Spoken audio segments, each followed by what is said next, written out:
Robert Williams. Present. Darren York. Here. 12 present. 12 present. We do have a quorum.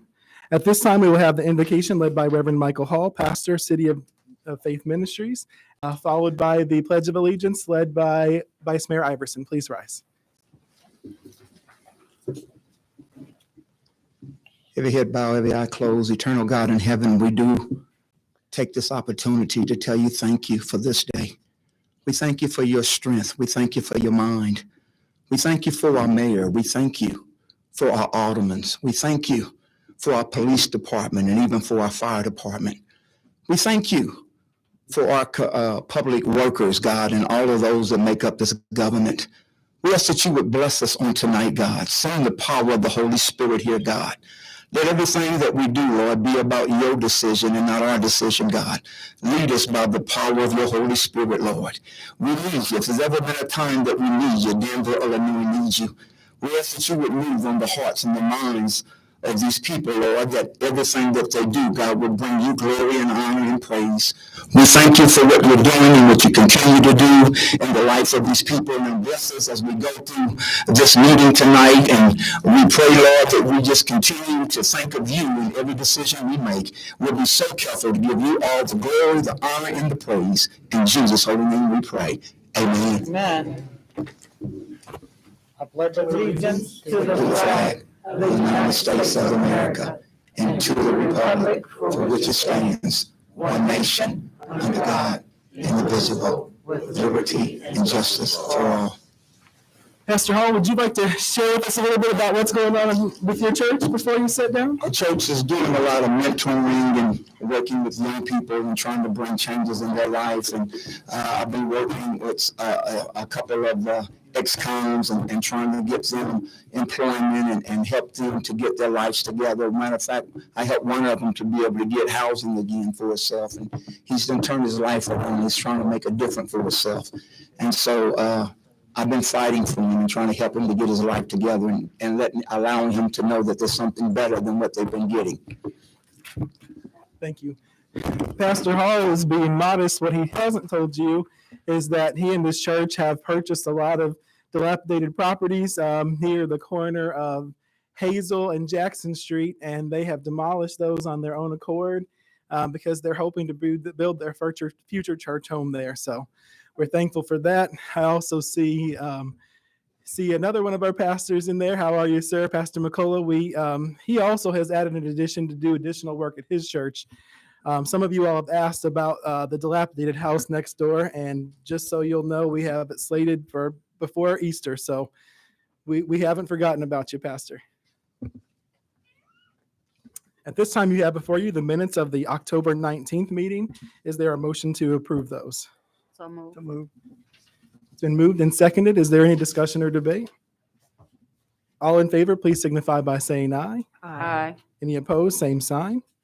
Thank you. At this time, we also have the approval of the agenda. However, we would like for you to remove item 11P for vote. It will stay there for discussion only, but we will not be voting on that this evening, unfortunately.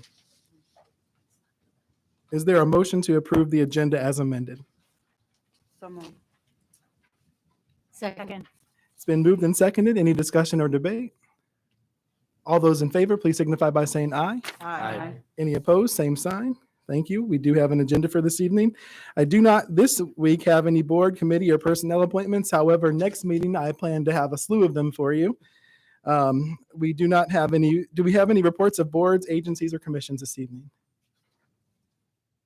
Seeing none, items of information, I would just like to remind everyone that the City of Danville is working with the library, with Downtown Danville Incorporated, Vermilion and Advantage, and a host of other entities, most importantly, all of our downtown businesses, to offer our third annual Potter Fest downtown this Friday. There are a host of activities that are listed, and we hope that you will join us. It's going to be a lot of fun. So also, we have some other fun activities coming up next month, which we will cover probably a little bit more in our next meeting because it'll be closer to the date. So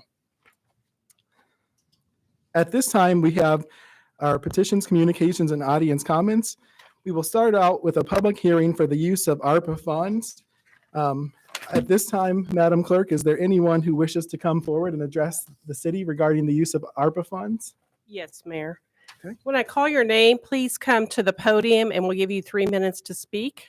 First, I have Vince Coors, 603 West Woodlawn.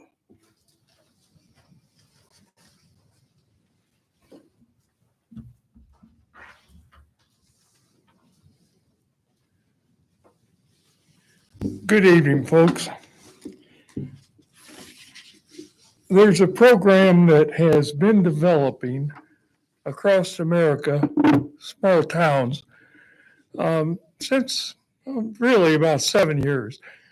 A number of towns, Portland, Maine, Topeka, Kansas, Newton, Iowa, Harmony, Minnesota, Muscle Shoals, Alabama, and dozens more, have developed programs to entice people to move to the community, build a population, build a tax base.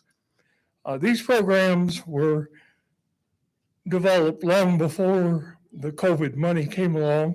And honestly, I don't know whether the COVID money can be used for this. If it can be, it should be. And the proposal that I'm going to make to the folks, along with some information that I'll pass out, is that you set aside $50,000 to develop a program, $750,000 more to administer it. That would basically set aside moving expenses up to $15,000 for a qualified candidate for 50 some people. I want to remind you that even if COVID money can't be used for it, these communities have made these programs work without COVID money. So with COVID money, they ought to just work that much better.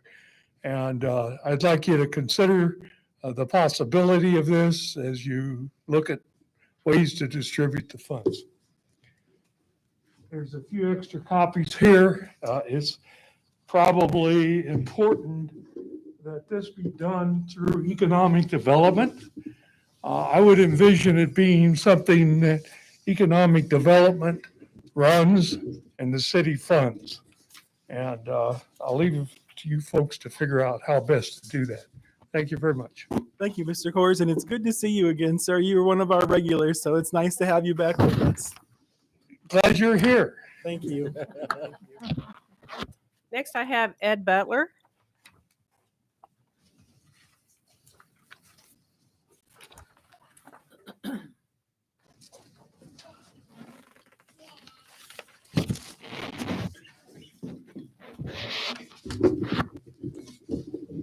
Good evening, Mr. Mayor, and to the council. I was here last month, and I'm here once again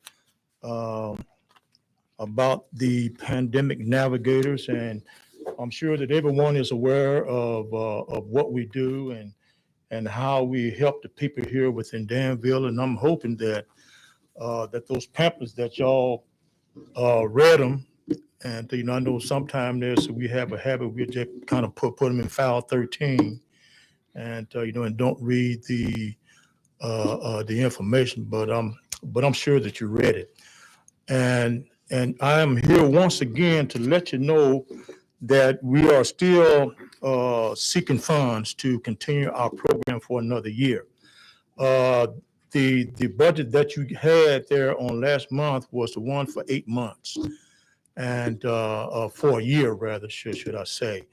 So we were doing this here for 8 months. Our fund has, the program has ended. I had to adjust my budget, and I had to cut my workers' hours so that we can go until December. And so that's what I had to do this year because our heart still goes out for our people.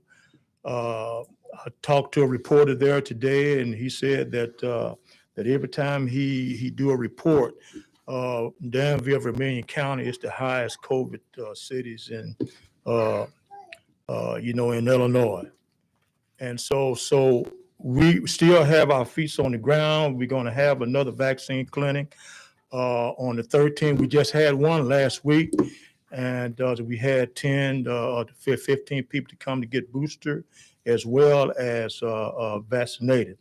And so I am still appealing to the city.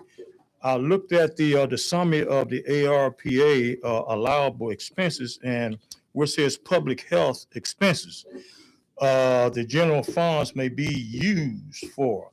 And if you look at the number 1 as well as the number 3 and 4A, especially when we talk about mental, people wonder when they at home and cannot get out because of COVID. They have the COVID and they can't get out. That's where my navigators come in to go in to help them. And I have a kid. Let's see, I think got Brother Hall, one of my navigators are here. Yeah, you can just take this out. This is what we give to them. Now, so we have the NAACP from Payrolls to Rock Island to Rockford, all the way to Peoria. We all navigate, and like I say, our program is ending. And the rest of the group were impressed of how we got, this is a COVID kit. So we have the bleach there for bleaching, hand sanitizer, the gloves. We have a thermometer, temperature, that we give out because of our program, the fundings that we have. So now that our funding is out, but then so we can't help our people. So we have to go out and try to find other resources to help our people. And so we want to take this on for another year. That's what that budget that we gave you, just for another year, so that we can continue until I find more money, because our people are hurting. And if this council, the people that you represent, have within your heart, soul, and as well within your spirit, to help us, to help them when they're home, mentally wise, wondering where can they get their medicines? How can they get it? That's where we come in. They'll give us a call from the health department. We get resource requests from our health department, and they let us know who's home, confined at home because of COVID. And so when we get the resource requests, but then we go to their aid. We go to store for them, we pick up their medicines, and we pick up their groceries. And then we also give them a COVID kit. And so this is what we do. And our prayer is that we'll continue the program within our city of Danville, as well as Vermilion County. We've been to Rankin, Hoopston, Georgetown, Tilton, and as far as Rankin, and as far as Iroquois County. And so those are the people that we serve. Now, Iroquois County is out of our district, but they didn't have anyone in that area. So we said, hey, we'll take care of it. That's how much we love our people, because this COVID is not over yet. And to let you know, I got my booster shot there last Saturday, so I feel good about it. Thank you. Yes, Pastor so Butler. thank you, Mr. Mayor. So if y'all know anybody that needs a COVID kit tonight, so you can have this kit. Jason Pullum, 1413 Woodridge Drive.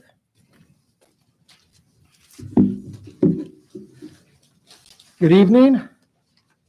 I will do my stopwatch to make sure I obey the 3-minute restriction. I represent the Salvation Army, as you might gather, and my recommendation as it pertains to the use of ARPA funds is primarily under the negative economic impacts that listed on the backside of the notes that Mayor Williams shared just before the meeting, primarily number 4 and number 5. The reason why we think that is important is just because, 1, it is in general. 2, because as a Salvation Army, we provide services to people throughout Vermilion County, more so in Danville and the surrounding areas, because that's where the population is. even before COVID, the requests that would come to us or other helping organizations in the community that does similar work, there were never enough funds, and there aren't. And COVID simply exacerbated it, unfortunately. And with the rental moratoriums being lifted, we're finding ourselves inundated. We're actually, with our own personal fiscal budget this year, we're tapping into some restricted reserves to try to help. But that $30,000 is still a drop in the bucket. We could easily spend that in a day or two with the requests that come before us. So anyway, I just wanted to share that. We've been a partner in sharing assistance to those in need with either, especially rent. We really don't do mortgage just because of the funding situation, and utilities as well. We do work with Ameren and Aqua to help provide aid with those utilities to people who qualify, and they will receive direct grants or forgiveness directly from Aqua and Ameren, in a very small way from NICOR, because they're represented so in a very small portion of the county. Over the last couple of fiscal years, the Salvation Army has spent at least $70,000 to $80,000 alone simply on rental or emergency lodging assistance. So we know, or at least from our perspective, we see that need.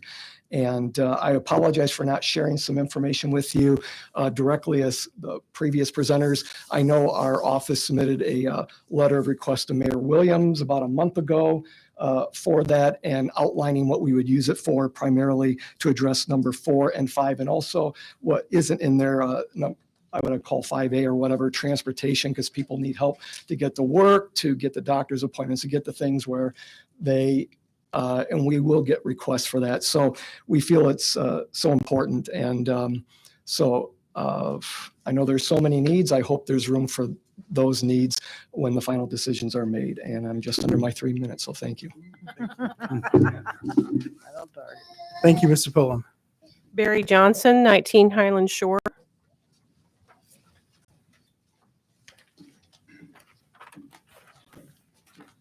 Good afternoon.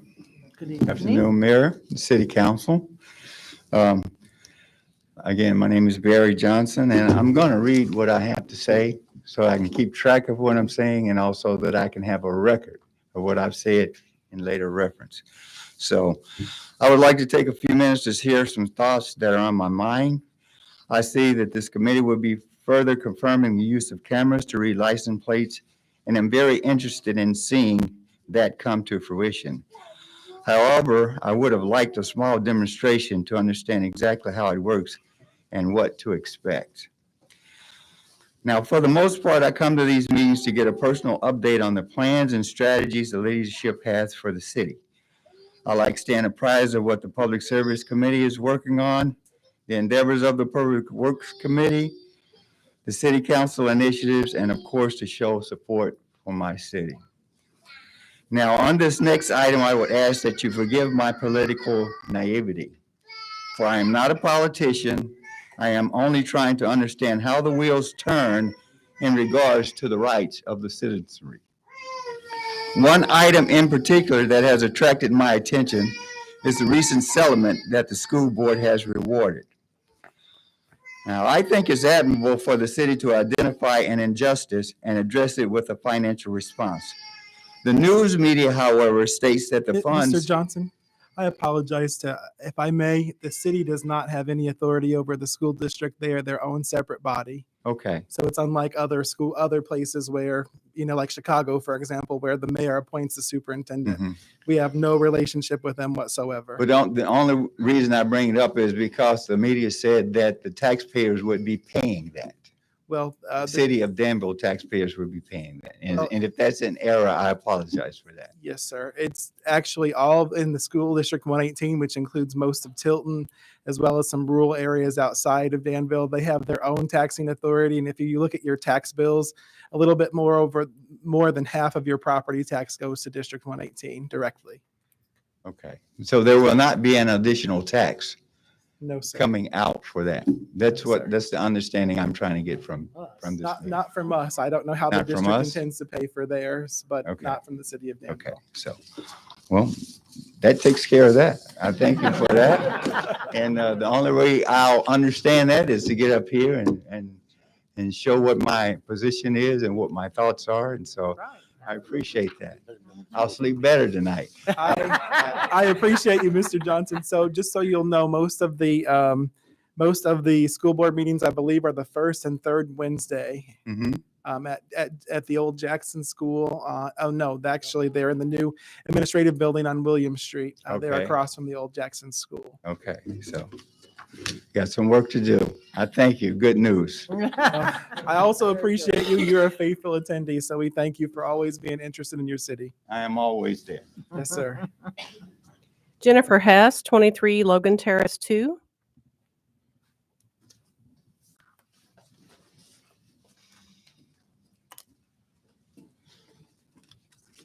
Good evening, Mayor Williams, Alderman. My name is Jennifer Hess, and I am the Executive Director of the Danville Public Library. Our building is 26 years old, and while there have been some upgrades over the years, many of the original fixtures are still in use today. These fixtures are showing the wear and tear of their age, and in some cases have far outlived their life expectancy. Over the past year and a half, we have spent nearly $250,000 to replace outdated, inefficient, and failing HVAC equipment originally installed in 1995, and unfortunately, we aren't finished. Our 2 boilers need to be replaced for an additional $200,000. We are fortunate to have had money in reserves for this type of project, but there are other repairs and upgrades we need to perform in the next few years. Our public restroom fixtures are original to the building and in need of upgrades and repairs at an estimated cost of $60,000. Our elevator's power unit has 5 to 8 years of life left, and a replacement is $40,000. We will need to upgrade all of our computers by 2025 at an estimated cost of $70,000. We are also hoping to purchase a bookmobile to reach the underserved populations in our community, replace our outside book drop so we can avoid having return books ruined every time it rains, and enhance our lobby with a more efficient checkout counter. My staff and I have worked hard over the last year to provide safe, efficient library services to our patrons. We have added services like curbside pickup and the memory lab, provided Zoom programming when we couldn't hold in-person programming, and we are shifting collections to best utilize our existing space. We processed over 700 new and renewed library card applications during Library's Card Sign-Up Month, and we had 5,392 visits from our patrons in October. We just formed a partnership with the Danville Housing Authority to provide cards to new residents, and we have been working with District 118 to provide cards to all Danville Public School students and teachers. And we did all of this during a pandemic.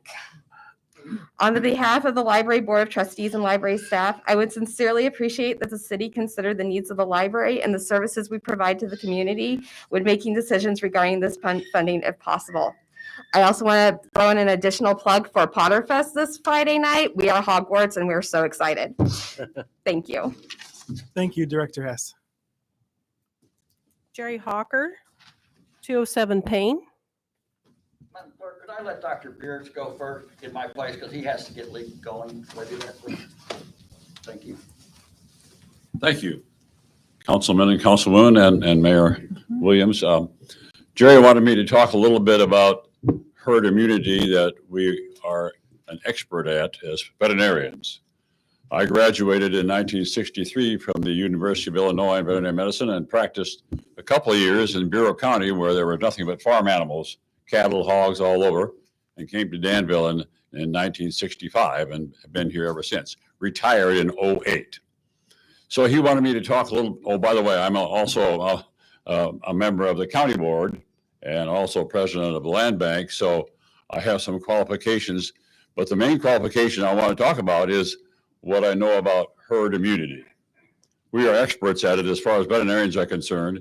And the reason we have herd immunity is because we vaccinate at least 90% of the animals in the herd, and therefore the viruses or diseases can't spread to new people or to new animals. We, as veterinarians, get 98, 99% herd immunity because we line them up, we stab them all. Yeah, it works good. But in people, it doesn't work quite that way. So as a matter of fact, we only have perhaps about 38 or 39% vaccination rate here in our county. And it takes at least 85 to 90% to get herd immunity like we want it.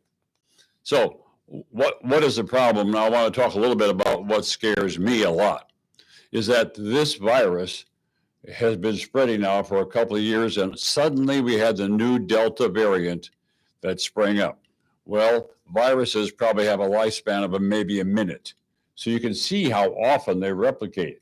And every once in a while, the transcription between the old and the young, the new and the old is faulty.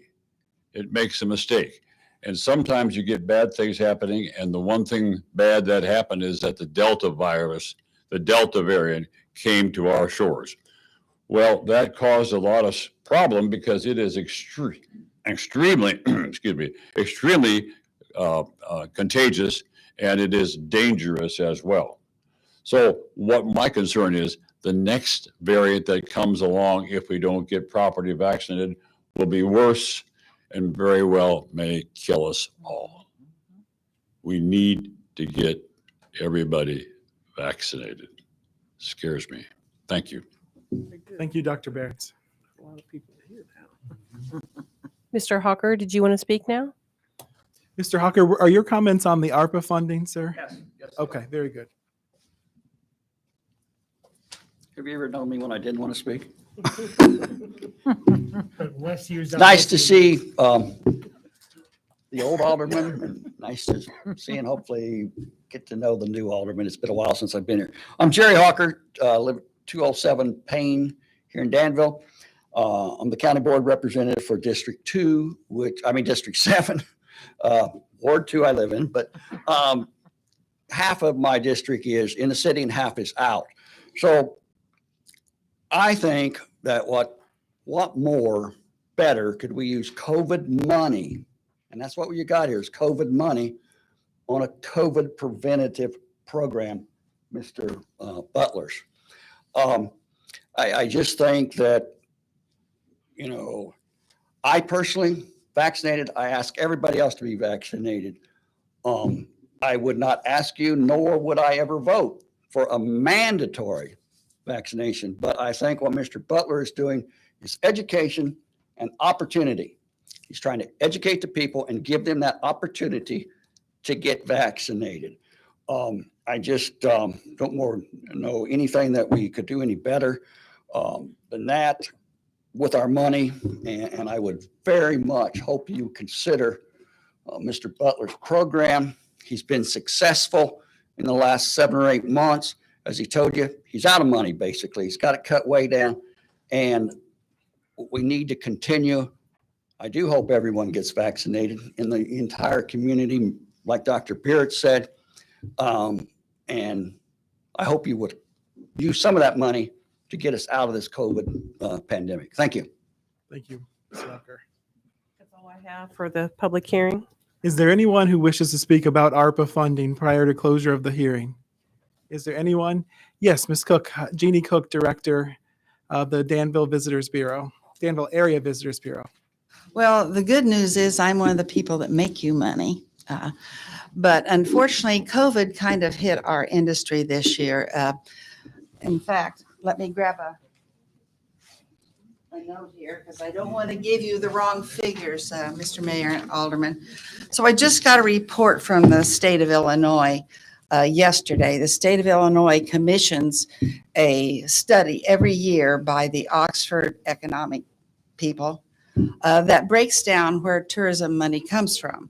It comes from lodging, food and beverage, recreation, retail, and it comes from transportation, from what people pay in taxes on gas, things like that.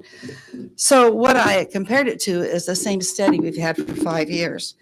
And we are at a 5-year low in hotel money, hotel and tourism money collected. So in 2019, visitors spent $97.4 million in Danville and put it into our economy. In 2020, it was 84.1 thousand. So the income has gone down $13.3 million, which obviously is impactful for what the city can do for all of its residents. The good news is we don't cost you any money. on a regular basis because our only funding is from a portion of the hotel motel tax, both state and local. So we took a major hit as well. We took about a 32% cut in what came through our hotel motel tax through the city. And then we took an additional, we took an additional 49% from the state of Illinois. So it's important to, as that money comes back and as it gets replenished, so we can put additional resources into bringing people in to leave us what I call good money. Okay, bad money is what I spend outside of Danville. Neutral money is what we spend as we go about our business here in Danville. Okay, but good money is what someone else brings and leaves. They don't cost us anything. They just leave us money. So we need some help in recouping those funds so that we can do our job and bring more people here, because the money doesn't come from people who are on vacation necessarily. We had that happen. Sometimes we had a couple stop in yesterday from Washington, either Kentucky or Tennessee. They were on their way through. They needed a lunch stop and they wanted to know what else there was to do here. So they went downtown shopping. They went to our historic sites. They ate lunch. They spent a little money here and there. So that better describes what tourism is. It's really not a vacation. It's getting people to come for construction, for any kind of business, and leave it here for you all to use to help in all these many needs. So that's all I have, Mr. Mayor. Thank you, Director Cook. We appreciate you. Anyone else who wishes to speak on the ARPA funds? If not, we will. Yes, Sister McCullough, please come forward. It would be very nice and short. Thank you so much for the opportunity. Thank you for all my leadership that's sitting right here before me. It would be quick and short. This Pandemic Navigator program that we received, it was a grant from the state. This state grant really allowed us as navigators in the community. They schooled us and set us out into the community to educate the people. It did not say vaccinate the people. It said educate the people. And as far as right now, where we are in the process, and I can say this because I am a nurse. I've been a nurse for over 25 years.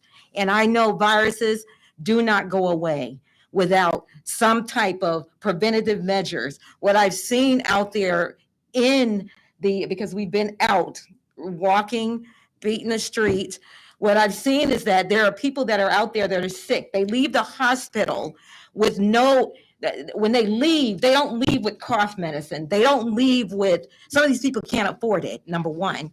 They don't leave with medication to help them with COVID. COVID is a virus and you really need to treat it. If you don't have funds, you're not going to be able to treat it. And most of these people are walking around amongst us. What I want to say right now is that if the state of Illinois know how important it is to give us grant money, and this is Danville, I've been here 7 years, so now this is my home. If the state of Illinois can give us funds to be able to do this program for the people that are less fortunate, then I know that our city should be able to kind of continue it, because right now where we are is running out of funds to be able to buy these people cough medicine. I mean, some of us can afford it, but there are some that can't. And these people go out because they don't have any, the whole families are sick. So they're going to go out and get food. We're here to stop that. You're not going anywhere. We're here to help you. We will go get you food. We will go get you medicine, etc. So I'm going to leave it at this, is that the virus is real. Until it has affected you, you may not understand that where we are right now is we've been having vaccine clinics. That grant doesn't even warrant us to have vaccine. It doesn't tell us to go do that. But because we feel that people are not quite getting it and they're walking, infesting other people, there are sick people out there. So I say mask it up, because we don't know. Everybody's not playing fair. So with this, I'm going to leave it as there are many people that are leaving hospitals that don't have medication. They don't have food or people to go get it, family. And we're here for that. So if we can kind of prolong it, throw some funds in this direction because the state did it, I know we can do it too. Thank you. Mr. George?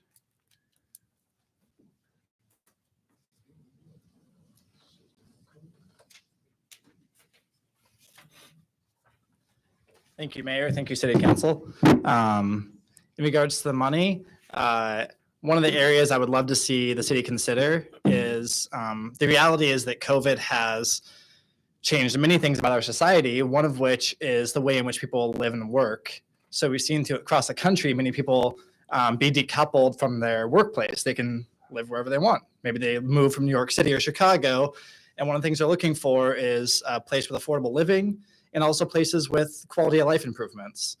I think Danville does have the affordable living part, but I think there's more we can do to invest in quality of life improvements for our city. I know we've been putting money towards our parks. We've made improvements in Winter Park, Ellsworth Park. I know we have plans for the pool, which I'm excited about as a parent with young children. But I would love to see this money continue to accelerate areas of bike paths, improving our parks. And one of the ways we can attract people to our community is obviously attracting big employers. But with the way employment has changed, we don't have to attract a big employer with 100 people moving here. We can make Danville a more desirable place to live. And even if someone's working for some tech company in San Francisco, they could live right here in Danville and save tons of money. And so I know we've been making improvements in this area, but I'd love to see this money accelerate some of those investments in our rivers. I mean, Danville has so much to offer in terms of the beauty that surrounds the city. And it also touches on the fact that it encourages our population to live healthy lifestyles, to get outside, to go in walks and bike rides, which will improve their health and will improve many of the metrics that also plague Danville. So I would love for some of these considerations to be used when we spend this money. Thanks. Thank you, sir. Is there anyone else who wishes to? Yes, ma'am, please come forward. I'm sorry, I can't. Oh, Director Vincent, Hi. how are you? Sorry. Jackie Took me a Vincent, minute. 414 West Conran, if I need to give you my address, Lisa. Jackie Vincent, Mayor and Council, thank you for allowing us to come and speak tonight. I want to second a lot of what the gentleman before me said about quality of life and investments for the people who live here. I read a lot about health indicators of a community and how Vermilion County is often one of the unhealthiest counties in the state of Illinois in some of those metrics. And I think about what that means for the people who are living here. I also hear a lot how it is the most affordable place to live in the United States, or one of the most affordable places. Through my regular job, I get to see the quality of that affordability. And something that is really missing is quality, affordable housing. Tesca and Associates is a planning firm that is working with the city on the Coral redevelopment area right now. And they gave a statistic that has kind of turned my world upside down, which was, and it won't be right on, you can ask Logan or Sam for the exact number, but it was, if you have the ability to buy a home, if you have housing choice, housing is very affordable for you in Vermilion County and in Danville. About 16% of your total household income, I believe, was the number. If you don't have housing choice, if you are a low income or impoverished individual and you're renting, it is not affordable housing. Many times families are paying more than 45% of their total household income for substandard quality housing. Mm-hmm. And I hope that is something that you can direct some of this funding to, come up with some creative uses. I'm not asking to give it to the housing authority. That's not what I'm here for. But come up with some creative uses for the city to invest in structures that are still salvageable in neighborhoods and in the people who are already living here. Thank you. Thank you, Director Vincent. Is there anyone else who wishes to address the council regarding the ARPA funds? Seeing none, I will close the hearing. Madam Clerk, are there any other audience comments on other matters? Yes, I have Ed Straw regarding Breezy Tower.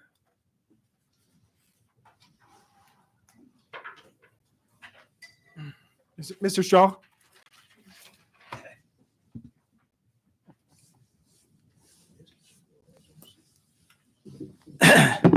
My name is Ed Straw, 515 West Winter. And I haven't been to none of all the meetings that you had on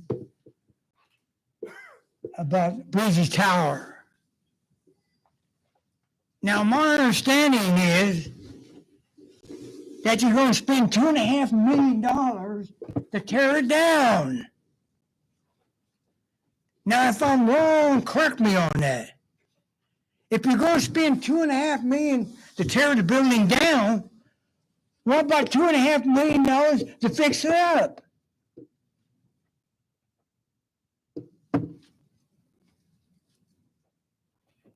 When I used to come from Champaign all the time, when you're heading back from Champaign, as you're coming through Vermilion Heights, you see the Tellus building, you see that building standing there, and it's kind of impressive for Danville.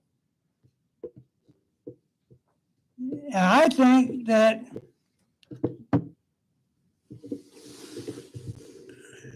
by making some effort to fix it up,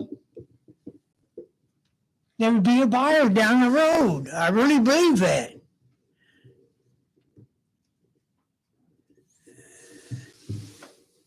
So like I said, I haven't been to none of these meetings on this Breezy Tower, but until about 2.5 weeks ago, when I hear the kind of money you're going to tear it down, it don't make sense to me. Spend that kind of money. I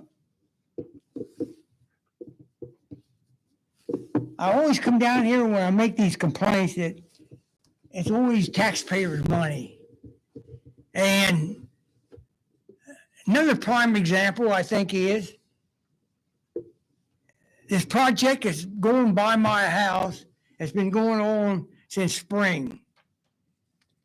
The bicycle and the walking path on Winter and Logan. Now, my personal opinion about it is it wasted a lot of money on this project, and it's just my handful of people that's going to be using that. That's the point I'm driving at, by taking taxpayer money and putting it to better use. I don't think that we're doing a very good job on it. And it's not the idea that this bicycle path and walking path would be going by my house. That don't bother me a bit. It's the idea. I don't think there's going to be that many people use it and will spend that kind of money. Now, as far as the sewer project, I don't know exactly what they're going to do, what they're trying to do. And it is that big a demand, what they're trying to do, the sewers. Now, they already put them in. They're about done with them, I'm thinking. But I don't know too much about that. But I do know that as far as this other project, I just can't see it. Now, it's pretty well done, but I never thought anything about this project until maybe 2.5 years ago. And I just think that when you people get money coming from wherever it is, we need to put it on better projects. I'm thinking of some of these intersections that we got here in town. They're not wide enough. A bus or a semi there, they got to back up to get out of the way because the intersection is not wide enough on some of these main streets we have. And that's what I'm referring to. I think some of the money could be used on. So anyway, I'm going to leave it with you, and thank you for letting me speak tonight. Thank you. Thank you, Mr. Straw. Just a couple of comments that I might add. The money that you're talking about for the pedestrian crossing was completely grant money, so it could not have been used for any other purpose. Also, as Mr. Snell, our former engineer who's in the audience, can attest, the sewer is attached to the pedestrian overpass. So having that extra stability that's not under a roadway actually saves us a lot of money in terms of maintenance over the long term. So really, it was a good use of money in terms of saving you, the taxpayer, money long term, because number one, we used grant funding for it, and number two, there's less wear and tear because it's located under a pedestrian bridge versus being on a vehicular bridge. Regarding Brazil Tower, you mentioned $2.5 million to tear it down, and you're right. That's the number. However, what we haven't thought about or talked about, and that is that we have a study from several years ago that said a minimum of $3 to $5 million just to fix the outside. It needs all new HVAC. It needs all new plumbing. It needs nearly all new everything except for the bones. So in total, you're looking at probably a $15 million project. So it would cost us 6 times more than that $2.5 million to fix it up. So then we've got a $15 million investment of your taxpayer dollars that's never going to make back that $15 million. So I understand. Trust me, I grew up as a Westville boy. We moved here when I was 8. Seeing that tower meant that I got to go to Sears and get new clothes for school. So I was excited, but unfortunately, the time for the tower has passed unless we have an angel that has $15 million that they can just have fun with. So, Madam Clerk, any other comments? Yes. Robert Estock, 313 Northbrook.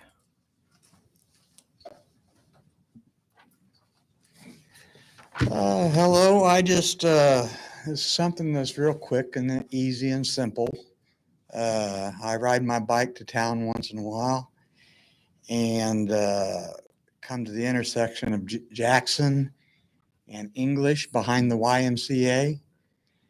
And the roundabout there is very extravagant, and I don't know how much it was paid for it, but 4 stop signs would have been adequate with no more traffic than is there. It's an overspending of our tax dollars. My taxes on my house have gone up twice, 2 years in a row. And I just wonder why money was spent on something as extravagant as a roundabout on English and Jackson. Sure. Thank you, Mr. Estock. A couple of comments. I got that quite a bit. In fact, former engineer Snell and I sparred about this some back in the day, but then it all told, the roundabout was cheaper than a traditional intersection there for 2 reasons. Number one, we would have had to acquire more property in order to build a traditional intersection that meets today's codes. And number 2, we would have also had to relocate sanitary sewer lines in order to do that. So all told, I think we saved somewhere between $250,000 and $500,000 by using a roundabout instead. So I would like to think that we made good use of your money because we actually saved you money to build that. I didn't realize there was that much plumbing in that area. There is, yes, sir. Ed Butler.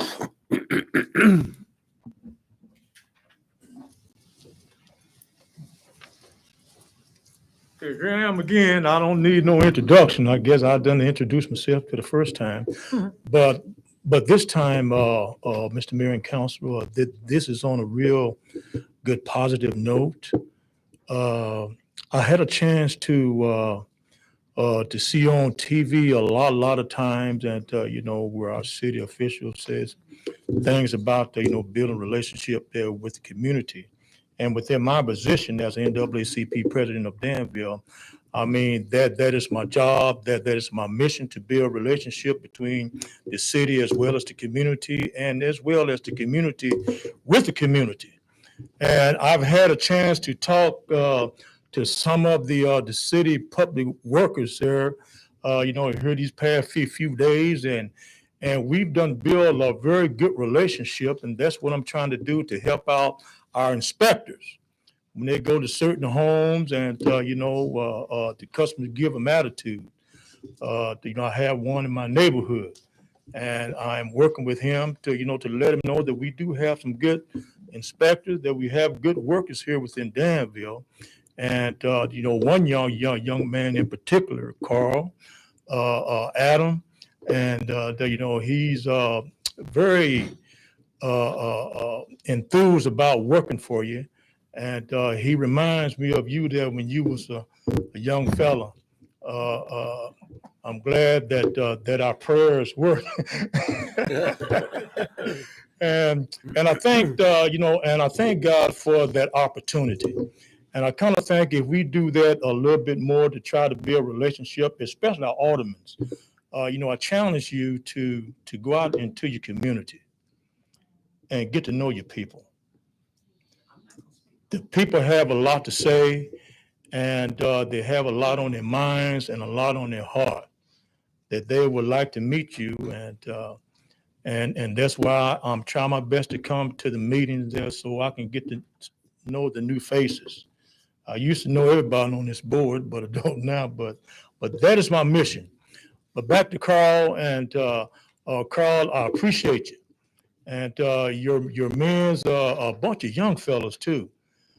They really appreciate you, and they like working for you. And they, matter of fact, they brag on themselves of who is the best man for the job. And so I like that. That encourages me, and I talk to them. They're like, I hope that y'all don't mind that we put them to the side, mainly during their break time or during the lunch. I offer them lunch and I offer them water. And, because it's very important that we build a relationship. And this is the only way that we can build a relationship, is just to talk with one another. And so, Mayor, that's what I want to say on a good note. Thank you. Thank you, President Butler. I appreciate that, and I appreciate our team over at Public Works for sure. Alderman R.J. Davis.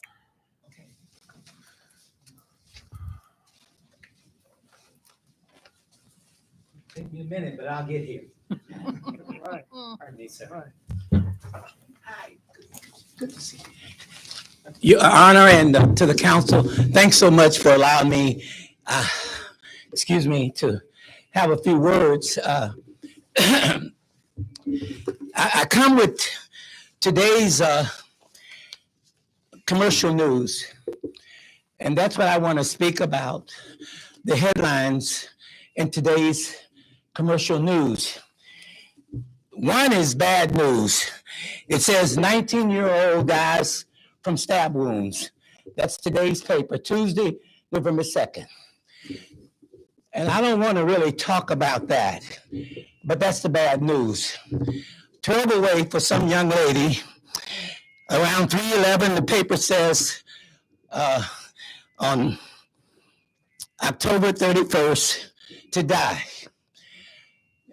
The next thing, a terrible way to die. She died of stab wounds.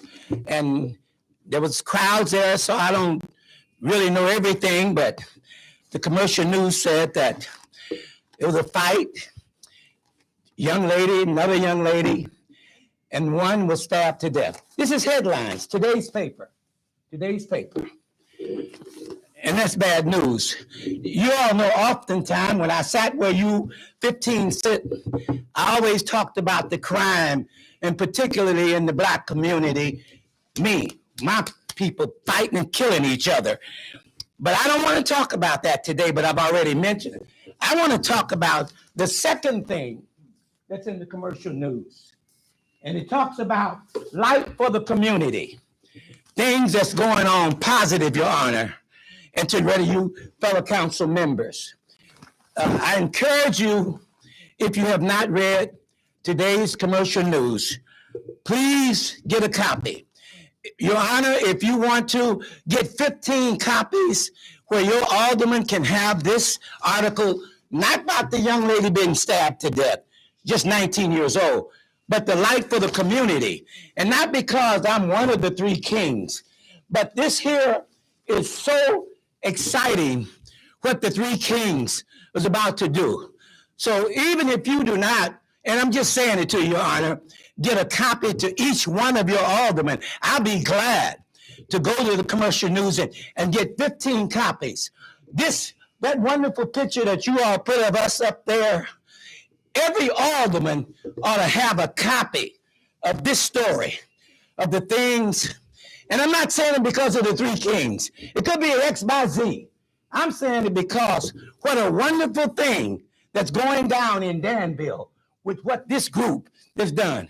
And I can tell you, the Commercial News has done a wonderful story.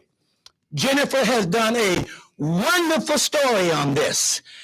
And the things that's going to happen and what's happening here.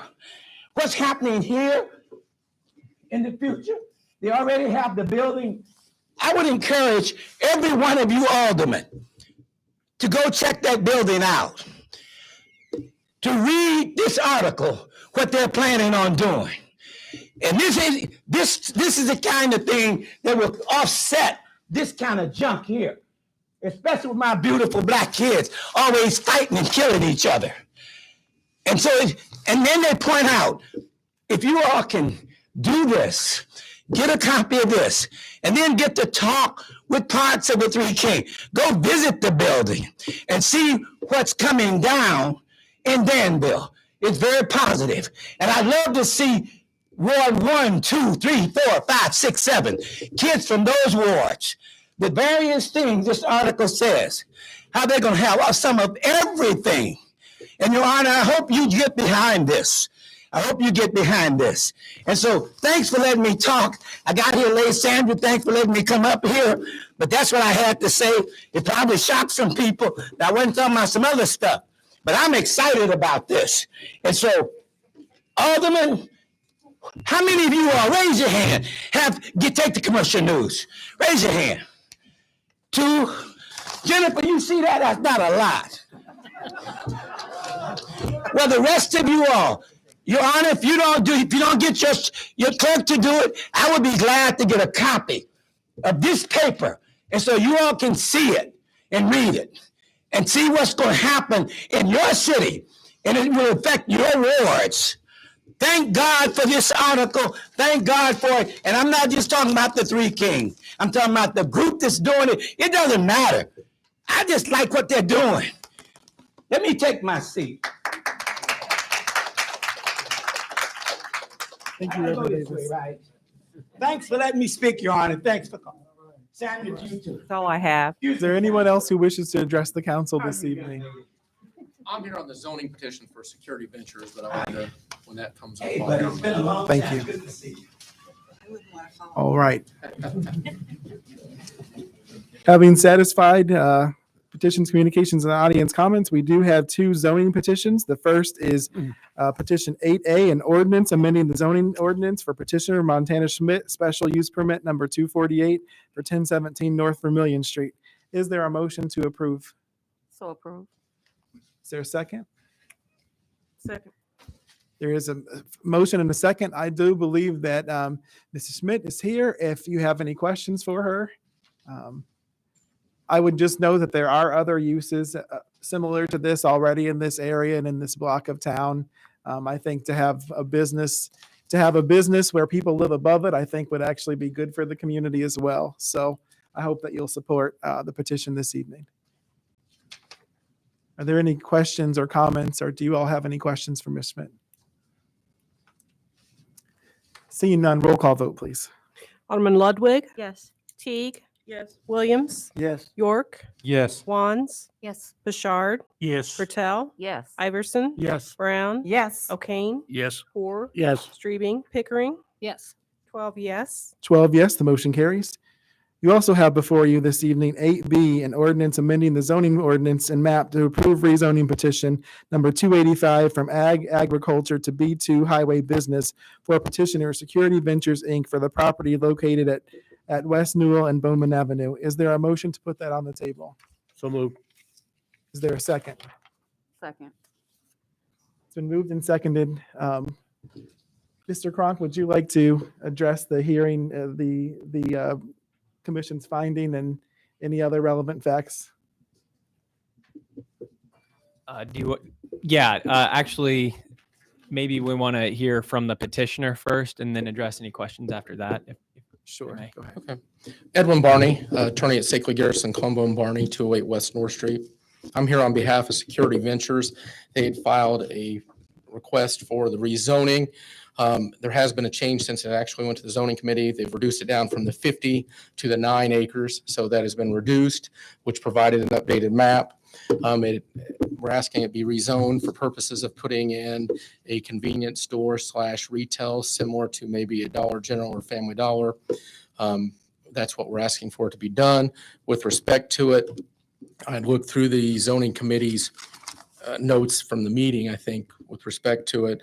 And one of the things it talked about is potential future use.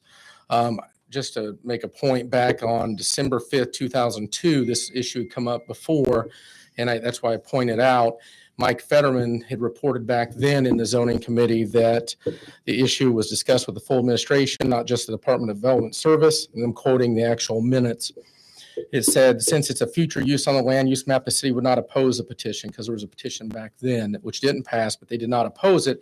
And the reason I bring that out is because it talked about in the zoning recommendations that hadn't been foreseen in the future use, which actually in 2002 that was referred to, and with respect to it was a potential future use. So I want to point that out because that wasn't actually 100% accurate, at least from the actual minutes from the Danville Planning and Zoning Commission of December 5th, 2002.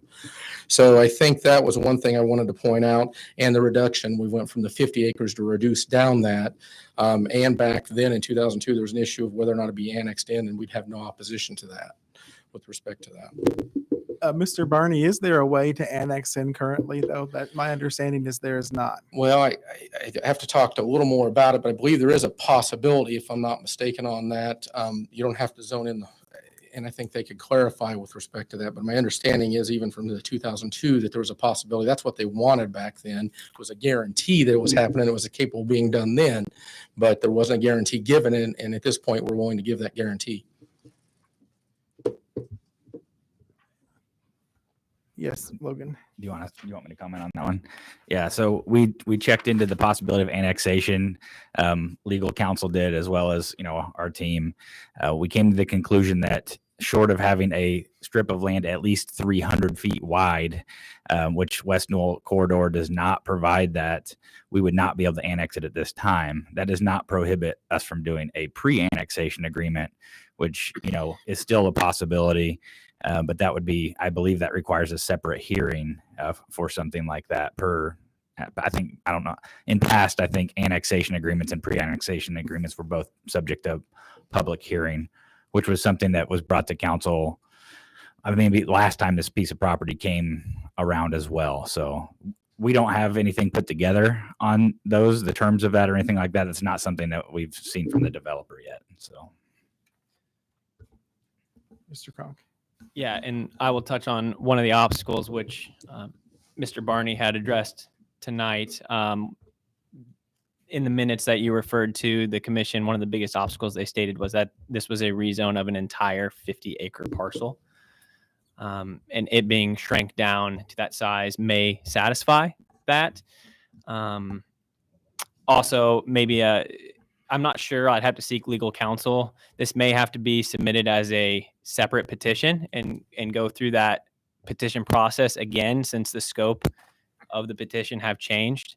It's feasible. It would just have to go through the public hearing process all over again, I believe. I don't know, Corporation Counsel Simon, do you believe that's the case?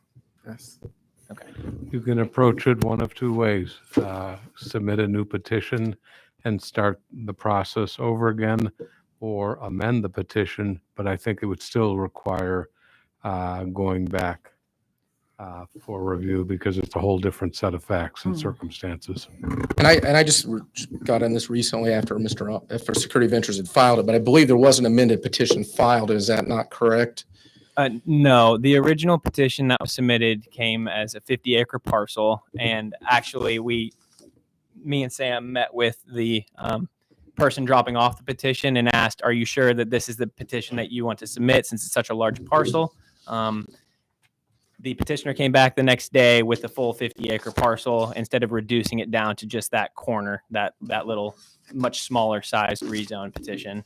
Well, I was tendered, so I don't know. My understanding was they had tendered this as a second amended plan, so I don't know where it was tendered to, but at this point, that was what I was tendered at the time, so. Okay. The only thing that I had on file was that 50-acre petition. Okay. Can we speak to the sewer requirements as well? Yeah. So just one of the there is an ordinance it's a city ordinance that says that any development along the Bowman Avenue or West Newell corridors shall be connected to city sewer and water.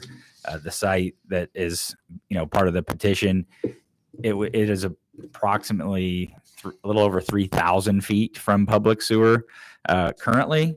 So that is a stipulation that's something that's going to have to be worked out, whether that be through a pre-annexation agreement or through some kind of private or public sewer extension to serve that parcel of land. So that's something that there'd have to be some kind of a variance on or something worked out to resolve that issue. So, Sam, if I recall correctly, did you say your rough estimate for that would be around $500,000? I think that's probably the cheap version. I think it's probably closer to $750,000 for a sewer extension, and that's just very rudimentary numbers. I could be well off on that by 30% or something like that. But And with respect to that, I think that the ARP allowable expenses would cover that also, if I'm not mistaken. Wouldn't that fall under to invest in sewer, water, and broadband infrastructure?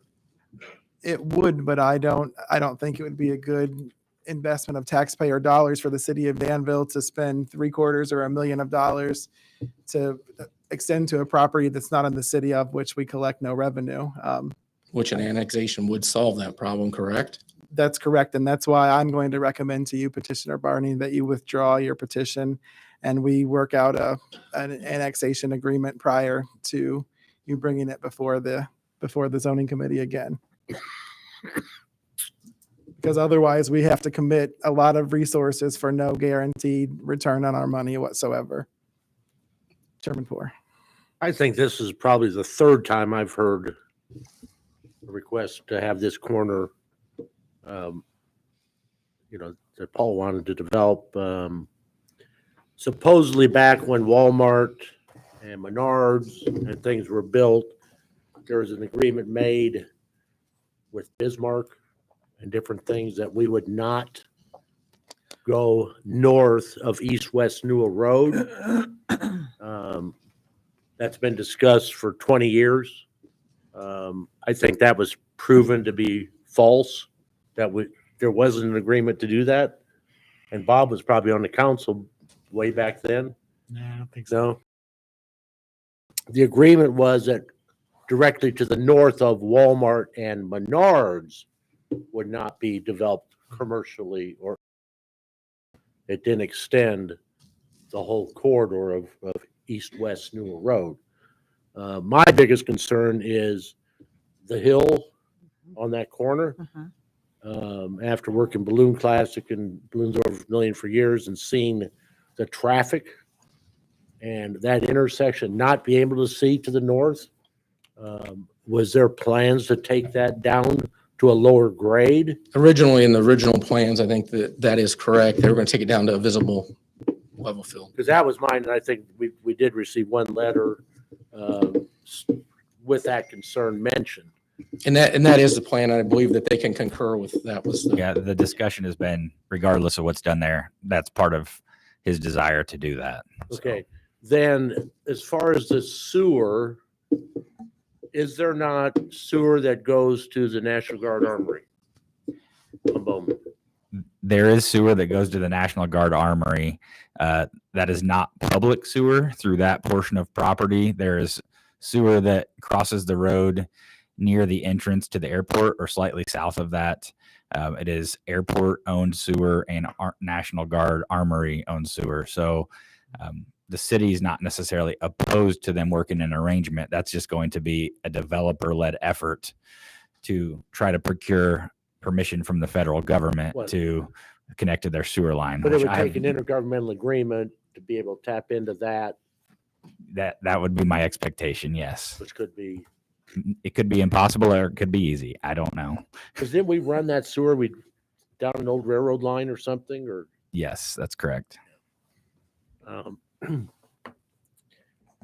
mean, without the annexation agreement, or that it's going to be annexed in, we really have no benefit from that project without getting sales tax dollars, motor fuel tax dollars, et cetera, et cetera, et cetera.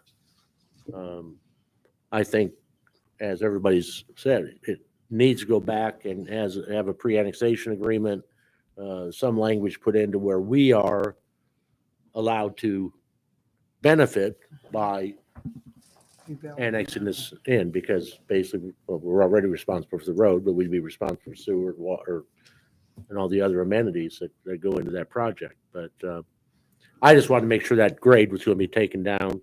I'm glad they went from 50 acres to 9 acres. I mean, you can see it on the map where they've. What I think the council's saying is that we're our petition's only for the 50 because there's not been an amended petition. Is that correct? Correct. I believe we can only hear what the actual submitted petition was. And there is a dotted off corner, which would be the 9 acres on this. That's correct, but it's not what went to the zoning committee. I think council's saying we have to go to the committee with the amended plan. So zoning did not see the same document we're They seeing? saw the full plan, and then at some point there was an amended plan filed before I was involved. And so I assumed we were on the amended. Well, that's 50.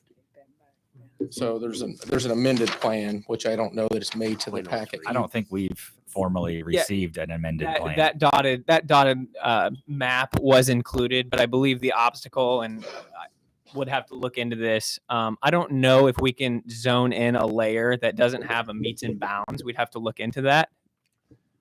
So it may have to be subdivided out as And that its could own- be fixed, right? out of its own parcel. And that could be fixed if we came That's to. the 50. Mr. Barney, I would very much like to support this project because I think it could be good for Danville if it were part of it, but we can't make a $750,000 $1 million investment that won't benefit the people that we serve. Well, I understand that, and we've talked to them about annexation. My understanding annexation's been talked about.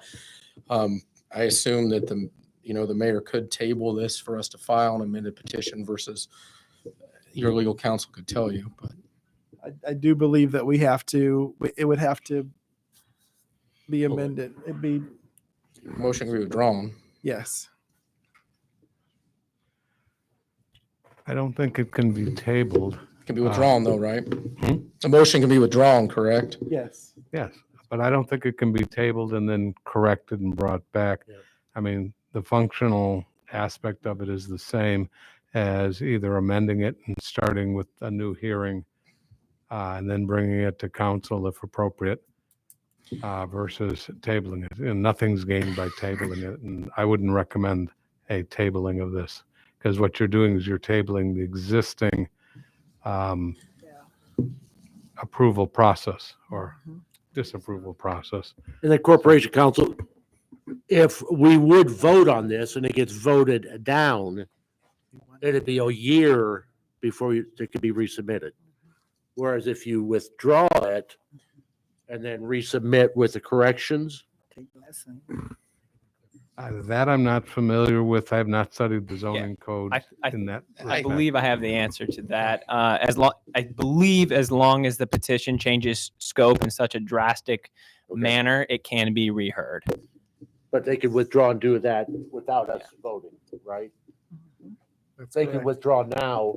They could. I believe the same thing would be achieved if the petition was going to change. Well, and I think I guess my question is I can't withdraw this until the motion to vote on it's withdrawn, I would assume. Is that correct, counsel? No, if you withdraw it now, when there has been no vote, as you're Correct. suggesting, if you withdraw it now, then a vote becomes moot, and it's as if it was never presented at all. Well, we'll withdraw the 50-acre petition, because that's what I believe is pending at the table, and then we'll revamp, and I'll try to get with an annexation agreement on this with council. So And would it be, Mary, would be helpful then to have some actual numbers on sewer? What would it cost for sewer extension? Things like that. Not only for us, but for the petitioner. It's something we've already done. They just roughly sketched out. Okay. We'll get more detailed. And like you said, I get it, Mr. Mayor, with respect to it. If they're annexed in, though, it seems to me that there is a possibility some of those funds could come in through the ARPA for infrastructure, which would be beneficial to the city. I just bring that up for purposes of the tax revenues generated. So thank you for your time. Yes, thank you. So, Mr. Barney, you've officially the official is We officially withdraw our withdrawn. petition at this time, yes. Thank you, sir. All right. You have before you item 9, approval of the payrolls. You have the payrolls for October 22nd and October 29th, 2021. Is there a motion to approve those? So moved. Second. Any discussion or debate? Roll call vote, please. Alderman Teague, Yes. Williams, Yes. York, Yes. Wands, Yes. Bouchard, Yes. Bertel, Yes. Iverson, Yes. Brown, Yes. O'Kane, Yes. Poor, Yes. Streebing, Pickering, Yes. Ludwig, Yes. 12 yes. 12 yes, the motion carries. Item 10 is an approval of vouchers payable. We have vouchers for October 26th as well as November 2nd, 2021. Is there a motion to approve those? Move to approve. It's been moved and seconded. Is there any discussion or debate on the vouchers payable? Roll call vote, Madam Clerk. Alderman Williams, Yes. York, Yes. Wands, Yes. Bouchard, Yes. Bertel, Yes. Iverson, Yes. Brown, Yes. O'Kane, Yes. Poor, Yes. Pickering, Yes. Ludwig, Yes. Teague, Yes. 12 yes. 12 yes, the motion carries. At this time, we will receive our Public Services Committee report. Vice Chairman Pickering. Yes. 11A is a resolution authorizing the budget amendment to fiscal year 2021-22, Office of the General City Department 15 and Public Affairs Department 13 budget. At this time, I make a motion to dispense with the reading and ask for their approval. Is there a second? Second. It's been moved and seconded. Is there any discussion or debate? Roll call vote, please. Alderman York, Yes.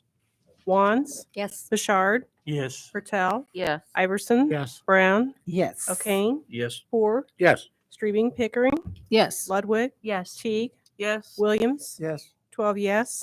12 yes, the motion carries. 11B is a resolution authorizing the budget amendments to the fiscal year 2021-22 Finance Department 11 budget. At this time, I'll make a motion to dispense with the reading and ask for their approval. Is there a second? Second. It's been moved and seconded. Is there any discussion or debate? Roll call vote, please. Alderman Wands, Yes. Bouchard, Yes. Bertel, Yes. Iverson, Yes. Brown, Yes. O'Kane, Yes. Poor, Yes. Streebing, Pickering, Yes. Ludwig, Yes. Teague, Yes. Williams, Yes. York, Yes. 12 yes. 12 yes, the motion carries. If there's no objection, I would like to take 11C through G for a single vote. There's no objection. Okay, I would, at this time, I'll make a motion to dispense with their reading and ask for their approval. Is there a second? Second. It's been moved and seconded. Is there any discussion or debate on items C through G? These are all dealing with our insurance. Yes, Chairman, Vice Chairman, okay. I just got one little comment. And I don't even remember what number it is. Okay. Was there one for Harrison Park? I lost. This is all about insurance. Okay. Well, I meant insurance at Harrison Park. There is a mention on the workers' comp and liability insurance resolution about staying with the IMPG as our work comp and liability carrier. We do not have to purchase a separate liquor liability Okay, the liquor coverage li- just for the liquor Harrison liability. Park. Mhm. Everything else we done in the city, I thought was $2 million, and that was a $1 million liability insurance policy. Am I wrong, or? No, what you're thinking is there's two sections to that. There is the difference between IML RMA's bid for their workers' comp and liability insurance versus IPMG, who we are currently with. One of the main differences is that their insurance for liability insurance for IT or for security for our internet, that is $1 million in coverage. If we'd stayed with IML or went to IML RMA, we would have to purchase additional for them to get to the same $1 million coverage. The worker, or what I'm talking about on Harrison Park with the IPMG, is that IML RMA, they do not allow and cover for our entity as a city to sell alcohol on a regular basis. We would have to do it as individual. So every time that Harrison Park had an event, we'd have to purchase actual liquor liability coverage through IML RMA, whereas that's automatically covered through IPMG. Alderman O'Kane, I think what you may be getting confused is we require external folks, if they use our facilities, to have a minimum of $2 million coverage. That's, I think. I just didn't know why we don't have the same coverage if we We have, require the if public we to. stay with IPMG, we'll have $10 million. Okay. I just. The $1 I just million don't want us to be amounts short for in the future, 'cause cybersecurity. The $1 million from 10 years ago is to $2 million now in liabilities. Yes, sir. Okay. Long as you got an eye on it. Any further questions regarding the insurance? Roll call vote, please. Alderman Pochard, Yes. Hertel, Yes. Iverson, Yes. Brown, Yes. O'Kane, Yes. Core, Yes. Streving, Pickering, Yes. Ludwig, Yes. Teague, yes, Williams, Yes. York, Yes. Wands, 12 yes. 12 yes, the motion carries. 11H is a resolution authorizing an amendment of the fiscal year 2021-22 capital improvement budget 302 budget. At this time, I make a motion to dispense with the reading and ask for their approval. Is there a second? Second. It's been moved and seconded. Is there any discussion or debate? Sherry, this No. goes hand in hand with mine. Okay. H and J go hand in hand together in it. What about I? This is H. Oh, he needs INJ. I think you're I and J, Chief. Yeah. H is the capital improvement budget 302 budget. That To is for increase the funds to- $48,000, $48,411. That is for the purchase of the truck. Right.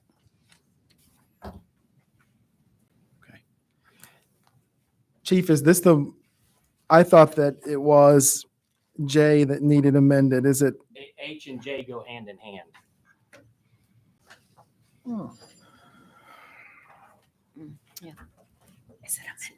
J is the resolution to purchase the vehicle, and H is the resolution to amend the budget to put the money in the account to pay for it.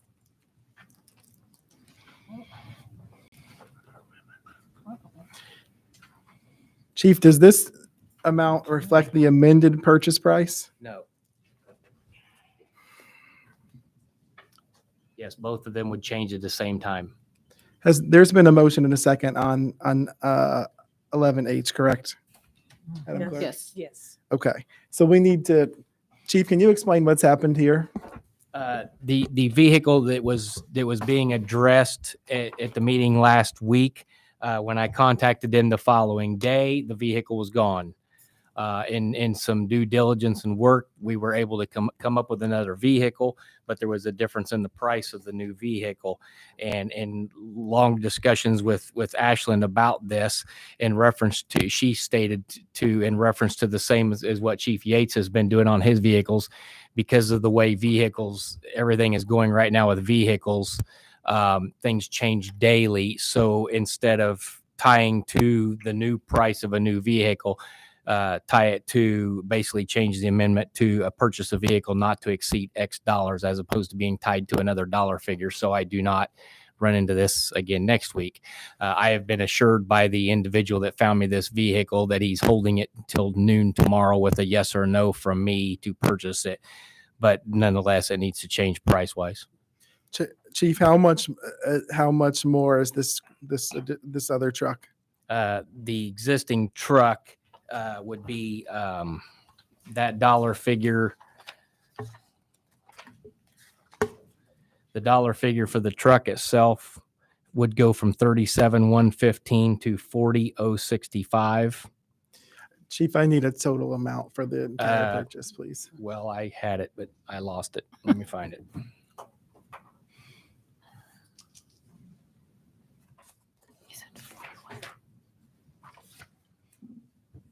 Would all of the additional items on here, Chief, remain the same price? The additional items would remain the same price. That's correct. It's just the vehicle itself. That would be line number one on the J when you get to J. Because the total of all of those items came up to the same amount as is in item J, the 48,411. Correct. So it's just a difference of whatever that difference is between the 40,065 and the 37,115. Correct. Say 40,065. 40,065. I got $51,361. Madam Chairwoman, and whoever made the second, would you? 51,361. Is that what you said? Yes. Correct. I'm sorry, how, 51? 51,360. Thank you. Thank you, ma'am. 61, I'm sorry. 51,361. Thank you, Alderman I Brown. had these numbers written down in advance, but I've lost the darn things. Would there be a friendly amendment to 11H to change the amount under item 1 from $48,411 to $51,361? Madam Vice Chairman, would that be acceptable to you? Yes. And who, Madam Clerk, who made the second? I had Alderman Brown seconded. Alderman Brown, is that acceptable to you? Yes, yes, yes. Is there any discussion on the amendment? I apologize for any confusion. Just a question, Mayor. Sir. Isn't 11I adding in the 24,8006 the difference in the original price and the new price? No, that's the purchase of a computer. Oh, it is? Yep, that's Okay. a computer, laptop. Okay. All right. If voting yes, you would support in amending it to be $51,361, the new amount, so we could purchase the other truck that is available. Voting no would say you do not wish to raise the amount. Madam Clerk, roll call, please. Mayor, I have a question. So on the amendment, Vice Chairman Pickering moved and Alderman Brown seconded on the amendment itself as well? Yes, that's Okay, correct. thank you. Alderman Pertel? Yes. Iverson? Yes. Brown? Yes. O'Kane? Yes. Orr? Yes. Streebing? Pickering? Yes. Ludwig? Teague? Yes. Williams? Yes. York? Yes. Wands? Yes. Richard? Yes. 12 yes. 12 yes, the motion carries. Thank you, Alderman Teague and Alderman Brown, for your assistance with that. And we are now on 11I. Is that correct? Yes, ma'am. Yes. Okay.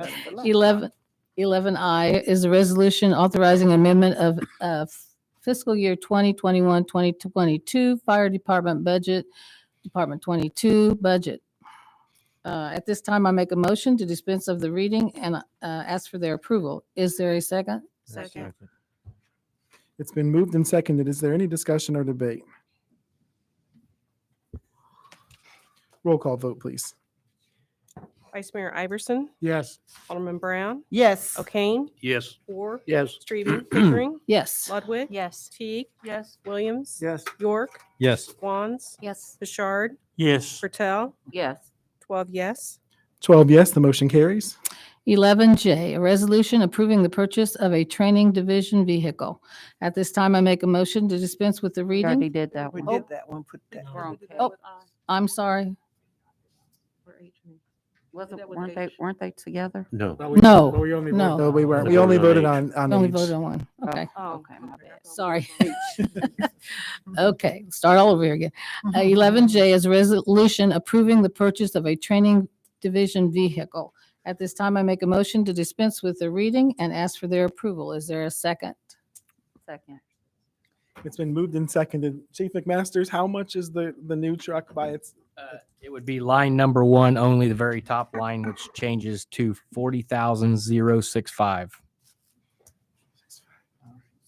Is there a friendly amendment to change line 1 of item 11J to $40,065?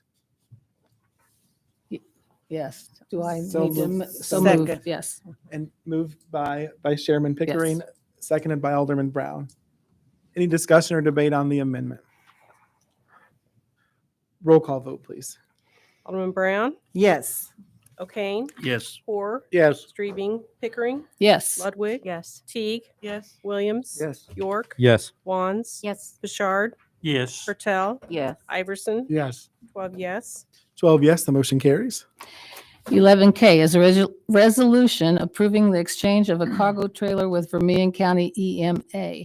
At this time, I make a motion to dispense with the reading and ask for their approval. Is there a second? It's been moved and seconded. Is there any discussion or debate? Roll call vote, please.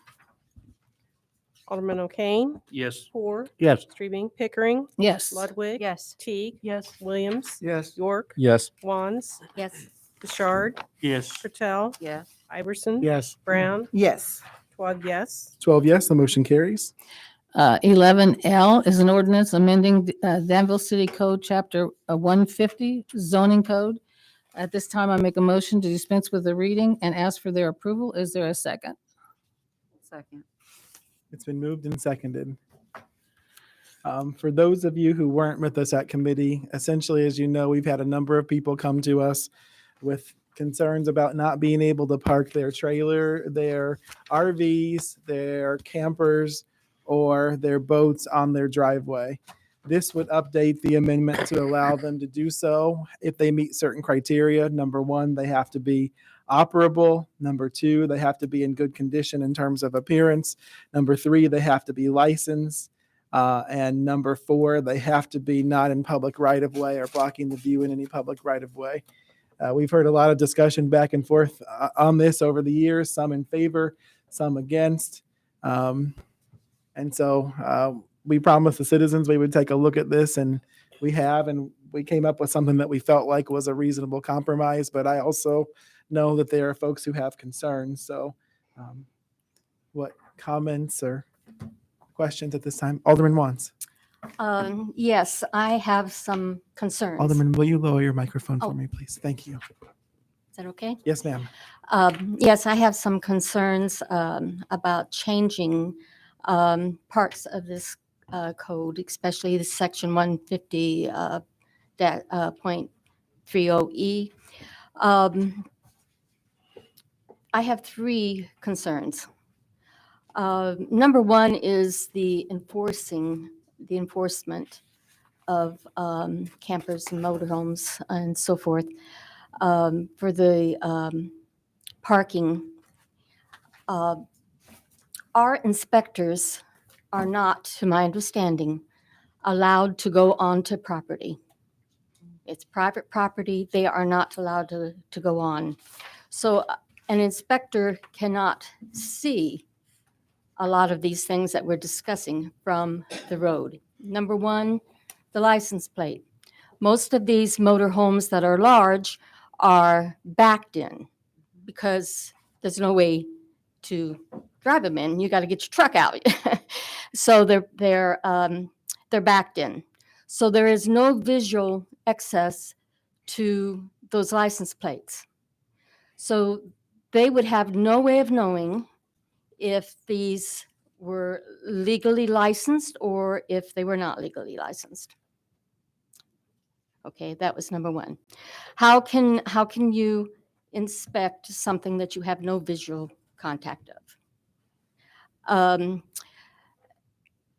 Condition, poor condition. Okay, poor condition of an item is a lot in the eye of the beholder. Some people think a house looks good because it has a new roof and the rest of it can be falling apart.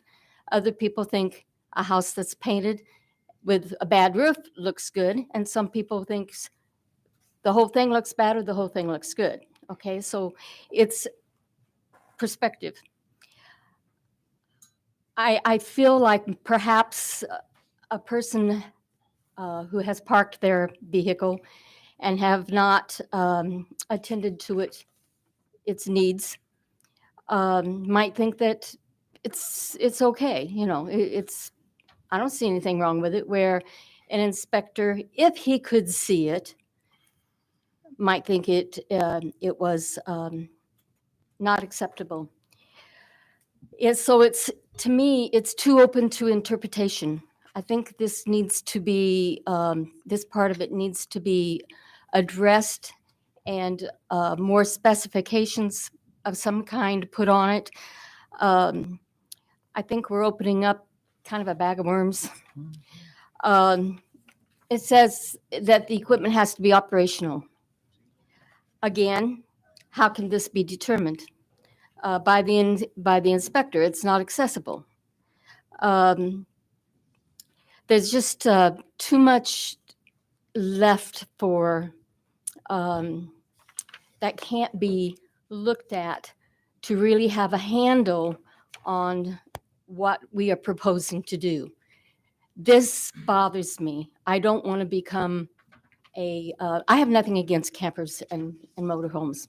My kids have them, they're great. They get away with them, to go out with them, but they don't have them parked in their front yard. Another issue is the safety issue. The line of sight. Yes, I know it says it has to be back so far, but if you have a 30-foot camper and your easement is from the sidewalk to the front of your garage is 30 foot, you're going to be parked pretty far out. What about the line of your neighbor trying to get back out of their yard, out of their driveway? That concerns me. We had a fire a couple years ago, I think it was, where it was plugged in illegally, and the place burnt down. It didn't only take the camper. I believe it took some structural too. I'm not positive about that, but I believe it was. What about if this camper's there and the child next door is playing and he kicks the ball and it goes out into the road and he runs out to get it, and the person coming down the street on the side where the camper's parked doesn't see the child? How valuable is a life? I don't know. So I have some safety concerns. Quality of life concerns. I have some of those too. I think in the front yard, particularly that a camper, no matter how beautiful it is, my son has one of the most beautiful campers you could ever want. But no matter how beautiful it is, it's distracting. It takes away from curb appeal from the surrounding homes. How do we know, because the inspectors can't get in, how do we know that they're not using it for a motel room, basically, or storage, or whatever, It just concerns me because I feel like we're speaking for a few people, but we're not speaking for Danville as a whole. There's a lot more people in Danville than I don't know how many trailers or campers or motor homes that we have, but and the little bit of input I've gotten from different people is that are we going to be the right, when it comes down, are we going to try to give certain people certain rights and take certain rights away from other people? And another thing is the 30-day that in a calendar year that they can, with the approval of the zoning administration, provided it's on a hard service, who's going to count those 30 days? I mean, there's just so many things in this that cannot be controlled, especially A, B, C, and D. I just don't understand how it can be enforced. It seems to me like it's going to create more problems for us, more complaints for us, more work upon our inspectors, and yet less that they can do to amend these things. I just feel like we're opening up the door for more problems. And also, the last couple of days, I try not to speak unless I do legwork. I don't believe in just getting my opinion. I want to do what's best for the community as a whole. And my sympathies to those who have, campers and motorhomes. With ownership comes responsibility. And maybe more responsibility needs to be thought about before we do these things. And this isn't going to win me friends. I know it's not. But I went out today and I went to some storage places because I wanted to see for myself what kind of vehicle parking for campers, motorhomes, and so forth do we have in Danville. I went to 2 on Voorhees. I stopped and talked to them. I said, how many spaces do you have? They told me. I said, how many of those do you have rented? None. They're all open spaces. There's over 20 spaces right there. That's just 2 places. I went to a couple more places and drove by them. They had 1 or 2 campers. There was spaces for a dozen more on each of them. We probably don't have quite enough in Danville, but we have Georgetown. We have one in Tilton. We have other places that they can park. There's people who have, and I talked to one that has theirs he rents a space from a farmer and has his out on some farmland somewhere. I think there's other ways perhaps that we can look at this. And I've got that list right here, by the way. I think we need to look at this a little deeper. This is just from the input I've got and the research I've done. I just think maybe we're jumping the gun a little bit on this, and maybe we ought to look at it a little closer before we do something that might really hamper our city more than help it. And I think we need to take the book of our citizens into consideration. Not that these other people don't deserve some consideration, and I think we're trying to do that. I think we really want to do what's best for the community. I know I do, and I think everybody around this table does. But just from the research I've done and the people I've talked to and the places I've been and the things I've checked out, I just think we need to go back and look at this a little further before we open up something that in 2 or 3 years from now we'll really regret.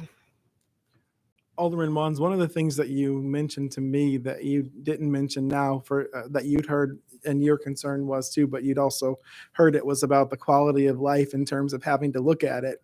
If you bought a house with a nice porch and you have a good view and you can see all the way down to the block, for example, and you can watch your child walk to the bus stop or something, no matter how nice the camper is, if it's there, then you may not be able to see that, or it blocks the view of your house, of people being able to view your house. I know that's something that you mentioned that was important to you as well. Yes, sir.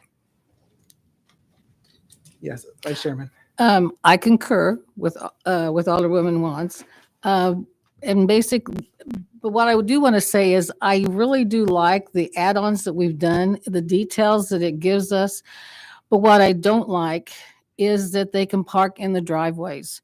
I also agree that when you pull a camper in or a trailer, you're backing it in, so our inspectors can't see the license, so they don't know. The other thing is when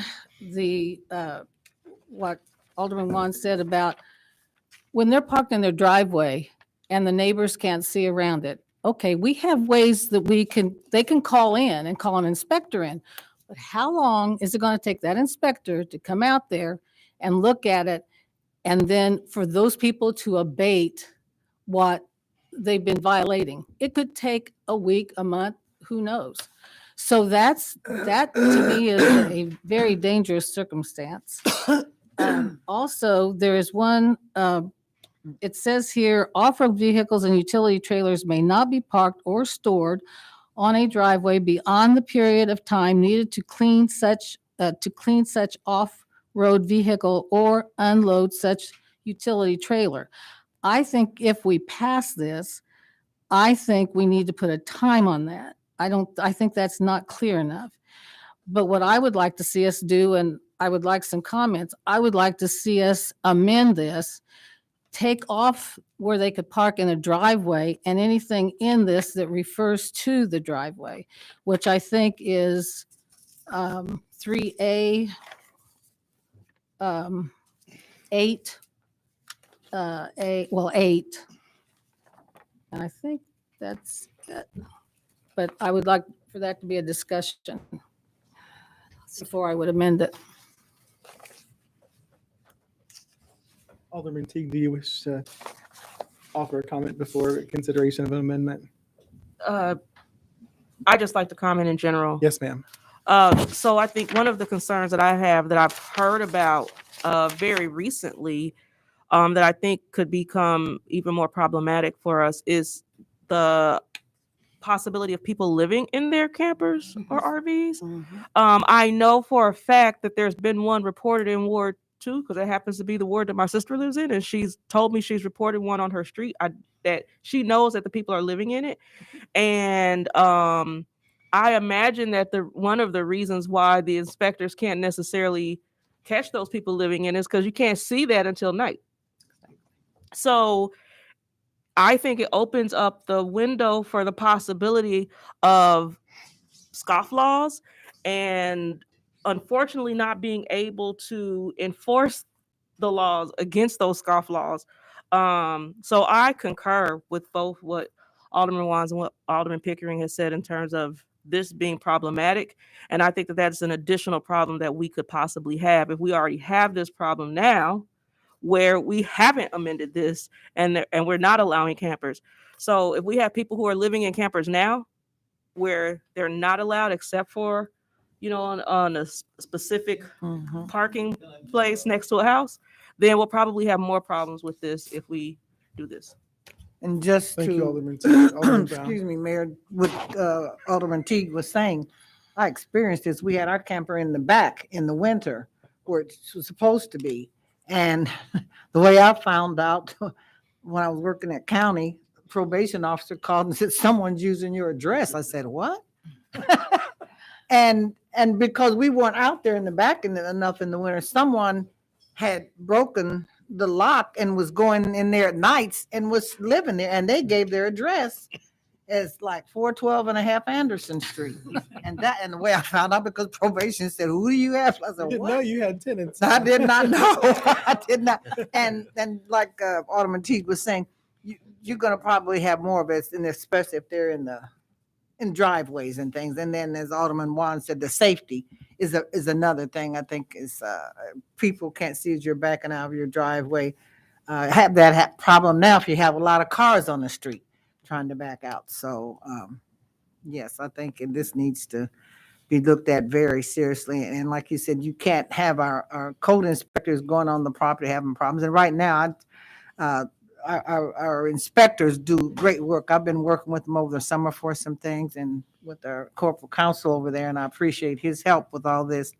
And it's a lot of work to try to do. And then if you have to try to get these people in court for things, that doesn't happen, and it goes on and on and on. And so I think if you set this up, we're setting ourselves up for some failure and open up a can of worms. And then we're going to have to go through and look at this again at another time, just because of this is open. There's too many openings in here that's not satisfied for me. Thank you, Alderman Brown. Vice Chairman O'Kane. Well, I concur. I think some of these things are way too arbitrary, and there's no way of tracking it when the starting time is. And we've given our citizens a lot of protections with the environmental inspectors, and they write something up. I've seen it take 6 months before you can get through there. Exactly. And I don't want to do that to a good person, a good neighbor. So right now, the way it's written, I don't think we can go on with it. Chairman Poor. Mayor, I've had several neighbors that have or had motorhomes. One just poured a brand new driveway, extended their driveway to the side so they could pull into the side yard. Another neighbor poured a driveway, put up a fence and everything so he could back up in behind the fence and close it so it wouldn't be seen. Another neighbor put down a gravel driveway to be able to back off the side road. So, you know, I think, as everybody else said, this is not enforceable.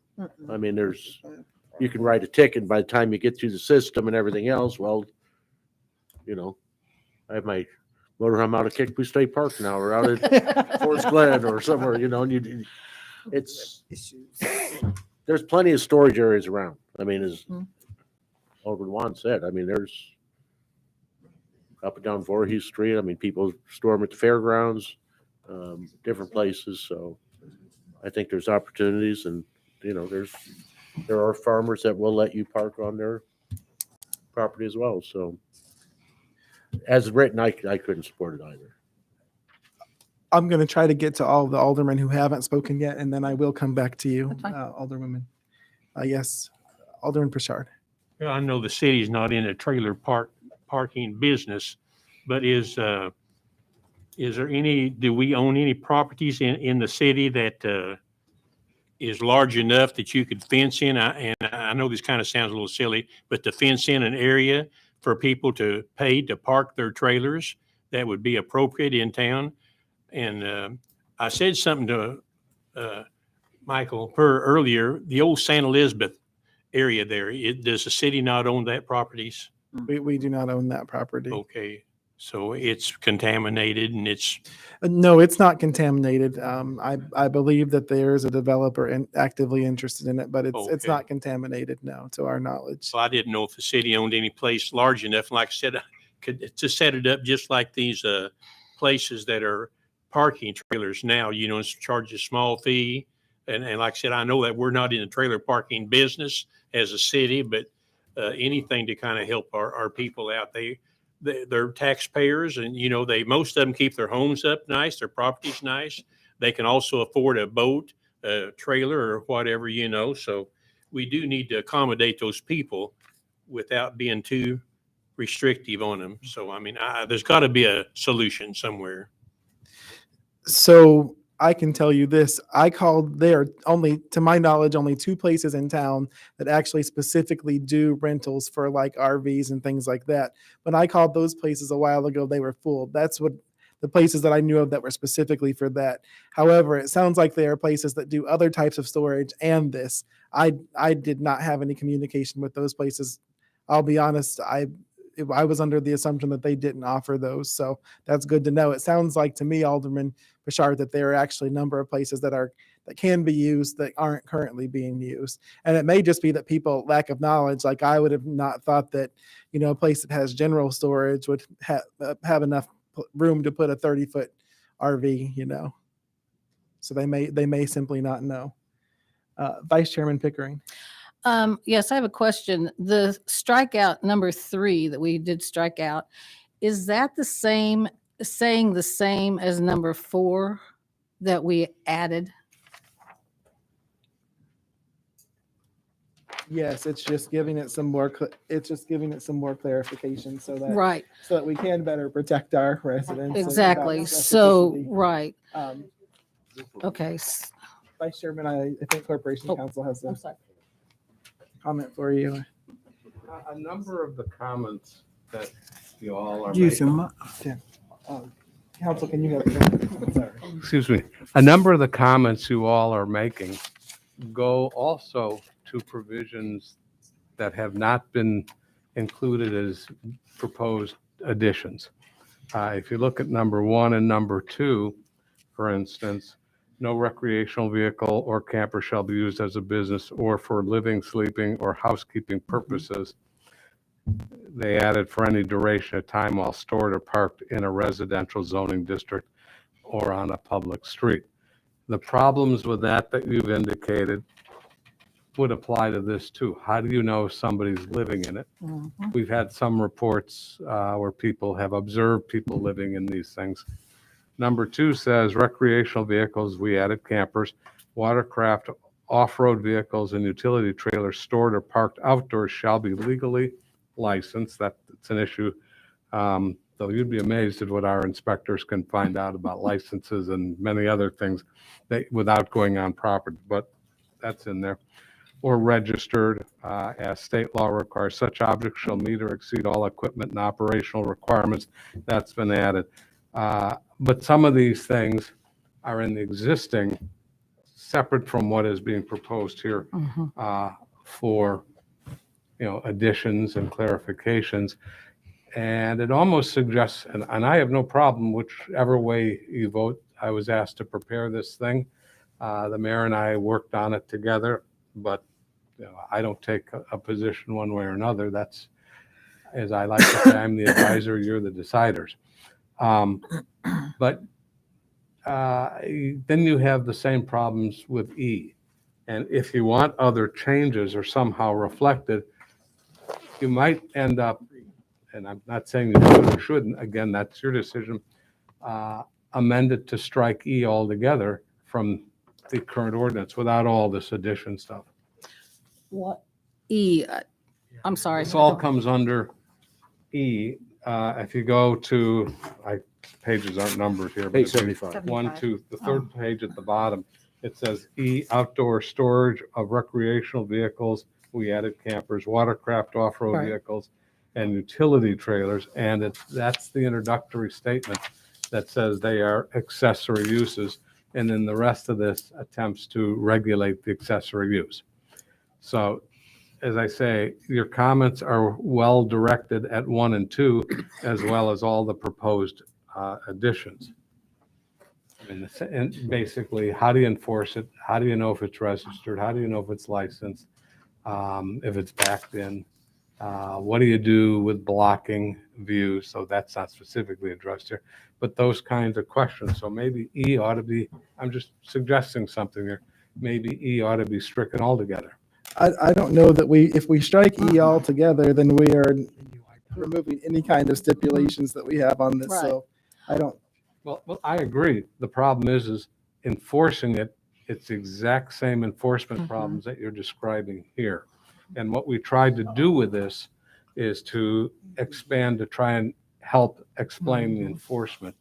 When it comes to license plates, our inspectors can find out whether something is licensed or not. If it's a RV, I believe, though Chief Yates probably or one of his officers would be more knowledgeable about it, but it probably requires a license plate on the front and the back, like a car, because they're, self-contained motor vehicles.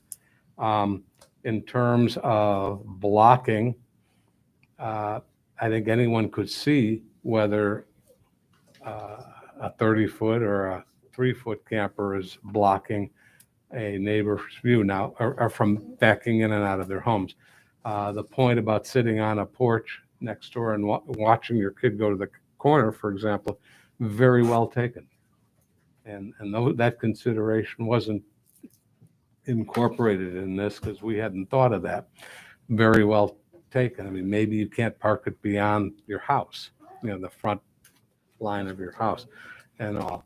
But again, a lot of, the few things that are in there are as hard to enforce as the things that have been added. And I'm not sure what the answer is to that other than our inspectors are quite amazing at ferreting this out. And homeowners, a lot of this came out of neighbors complaining about these things, people living in them. The cousins coming in for, the week.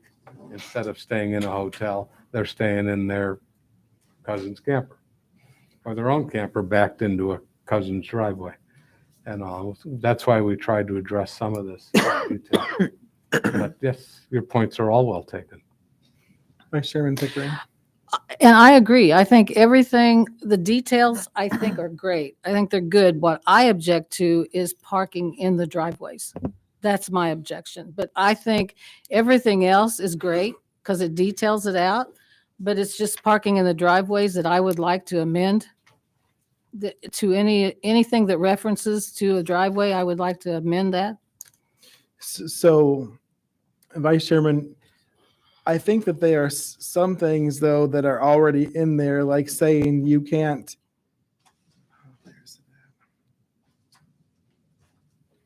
Well, I don't think, I think if you take out the word driveway at all, then you're leaving yourself unprotected on some other things. I think what I'm hearing you say is that we need to get rid of 3.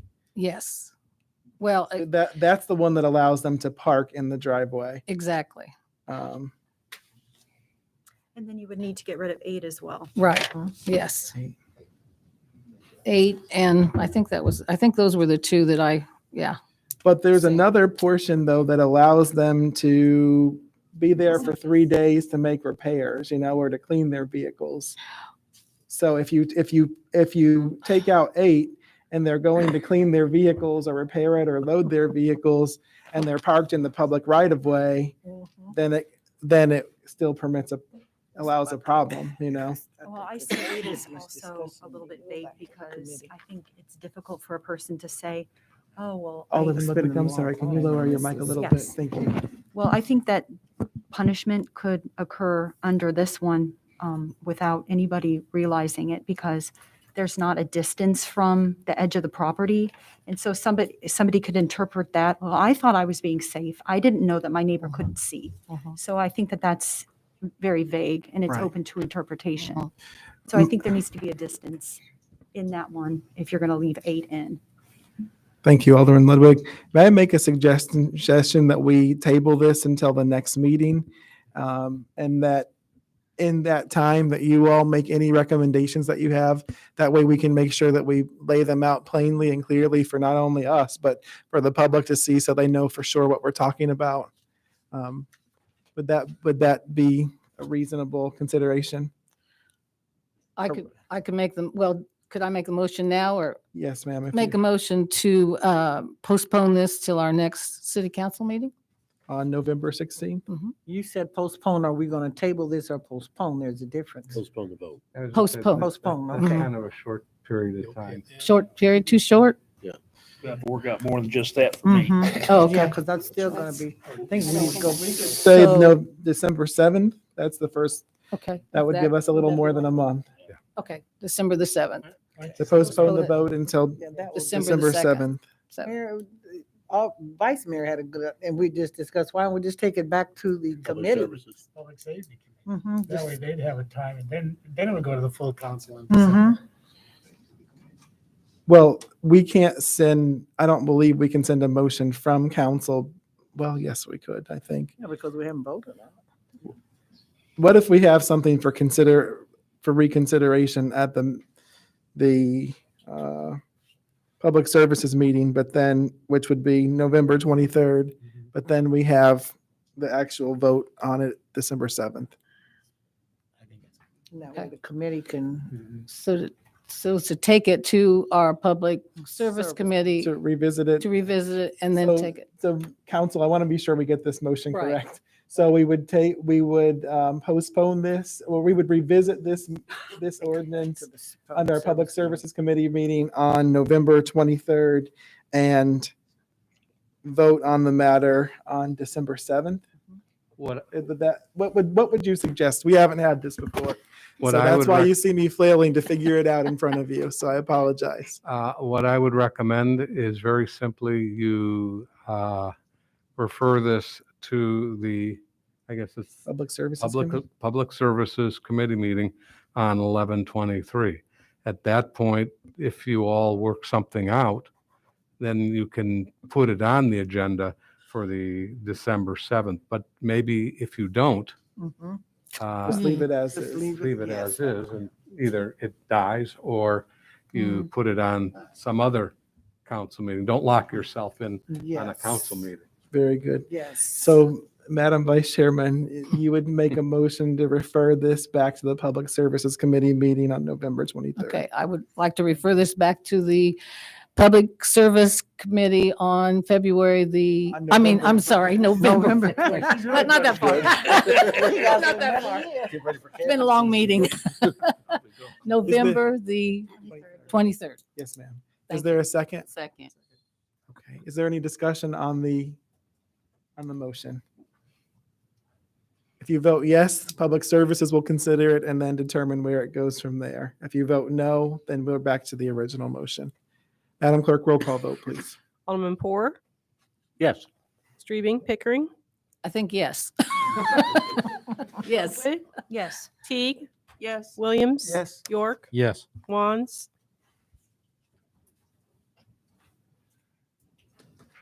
Yes. Bouchard, Yes. Bertel, Yes. Iverson. Yes. Brown, Yes. O'Kane, Yes. 12 yes. 12 yes, the motion to postpone carries. Mayor, a point of clarification. Yes. If it doesn't pass out of the Public Services Committee, it's dead because you've sent the matter back. You haven't tabled it here. You sent it back. And if it doesn't go anywhere in the Public Services Committee, it's dead unless somebody wants to make a new motion on December 7th, Pearl Harbor Day. Thank you, Council. Madam Okay. Chair. 11M is a resolution authorizing the purchase of a police vehicles and disposal of unused police vehicles. At this time, I make a motion to dispense with the reading and ask for its approval. Is there a second? It's been moved and seconded. Is there any discussion or debate? Roll call vote, please. Vice Chairman Pickering, Yes. Alderman Ludwig. Yes. Teague, Yes. Williams. Yes. York, Yes. Wands, Yes. Bouchard, Yes. Bertel, Yes. Iverson. Yes. Brown. Yes. O'Kane, Yes. Poor, Yes. 12 yes. 12 yes, the motion carries. 11N is a resolution authorizing a subscription agreement with Flock Safety for the installation of the purpose of the data for the license plate reader LPR cameras. At this time, I make a motion to dispense with the reading and ask for their approval. Is there a second? Yes. It's been moved and seconded. Is there any discussion or debate? Roll call vote, please. Alderman Ludwig, Yes. Teague, Yes. Williams. Yes. York, Yes. Wands. Yes. Bouchard, Yes. Bertel, Yes. Iverson. Yes. Brown, Yes. O'Kane, Yes. Poor, Yes. Pickering, Yes. 12 yes. 12 yes, the motion carries. 11O, resolution authorizing an execution and amendment of downstate operating assistance grant agreement. At this time, I make a motion to dispense with the reading and ask for their approval. Is there a second? Second. Is there any discussion or debate? Roll call vote, please. Alderman Teague, Yes. Williams. Yes. York, Yes. Wands, Yes. Bouchard, Yes. Bertel, Yes. Iverson. Yes. Brown, Yes. O'Kane, Yes. Poor, Yes. Streebing, Pickering, Yes. Ludwig, Yes. 12 yes. 12 yes. Items of information, our next public service meeting will be November the 23rd, Tuesday, November 23rd, 2021. Madam Vice Chairman, you did a fantastic job of handling all of us this evening. Thank you. We do have one more item, though, insurance update. Comptroller Massey. Good evening. I just wanted to give a quick update. I had sent an email to you late last week saying you can expect numbers from me on Monday. As I'm sure you noticed, you did not get any insurance renewal numbers.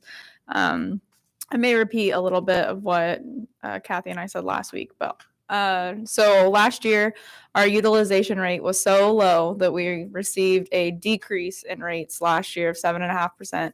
And our utilization has maintained that same low utilization. So we expected, although we didn't expect a decrease this year just because of COVID and they use a rolling 12 months, we expected it to either stay the same or a slight increase. That was all the indicators that we received from Blue Cross through our broker. It was a 5% increase at most, is that we anticipated. Correct. So, sorry, it threw me off. Sorry. It's okay. So Blue Cross at the very last moment came back and said, sorry, our underwriting department has said that you will be receiving a 17% increase. We will not negotiate. Our broker, obviously attempted to negotiate anyway on our behalf. They said, I'm sorry, this is what we're doing. So because of that, it caused what off the record, they're calling the blue wave. So a lot of other entities just like us are like, well, then we're going back to market. As much as we like to work with Blue Cross, that's too high, and that's not fair. So we went back to the market. All of those other entities that are going through the same thing are requesting quotes from the same health insurance providers other than Blue Cross. So our broker reached out, we need numbers, I was pressing on him pretty hard. And, you're of the utmost importance. You're at the top of the list. He asked, yeah, I know that, but really, where are we? There's 5 other municipalities that are bigger than us that are also trying to get quotes, which basically means we're number 6 on the list. We reasonably expect Thursday we should have numbers. Because of that, I requested Mayor to pull this from the agenda. We're going to push back open enrollment, and I'm going to send you an updated budget and levy schedule. Although it is not what we wanted to do, I think it's best for the combined goal of best health insurance for our employees and the best value for our citizens with their money. So that's where we are at. So you should see that on the next committee agenda. Unfortunately, that will be Public Works, but unfortunately, that's what the timeline has left us. So if you have any questions, feel free to ask. Comptroller, where we left off was an 11.5% increase, though. Yes, sorry. So Blue Cross, I said 17%. The rep with Blue Cross used all of her incentives she was allowed to give to get it down to 11.9. So that's where it was left. Comptroller, do you know generally how much that is approximately for us of an increase? In dollars, what 11.9% would be? Yes, I didn't approximately. run that specifically before I came. No. I apologize. I should have asked you for that ahead of time. I'm sorry. Thank you. But just to give you a rough estimation, if our insurance is $3 million, basically a 12% increase would be an additional $360,000. So, like for myself, I have single insurance, so my insurance right now is about $72 a month.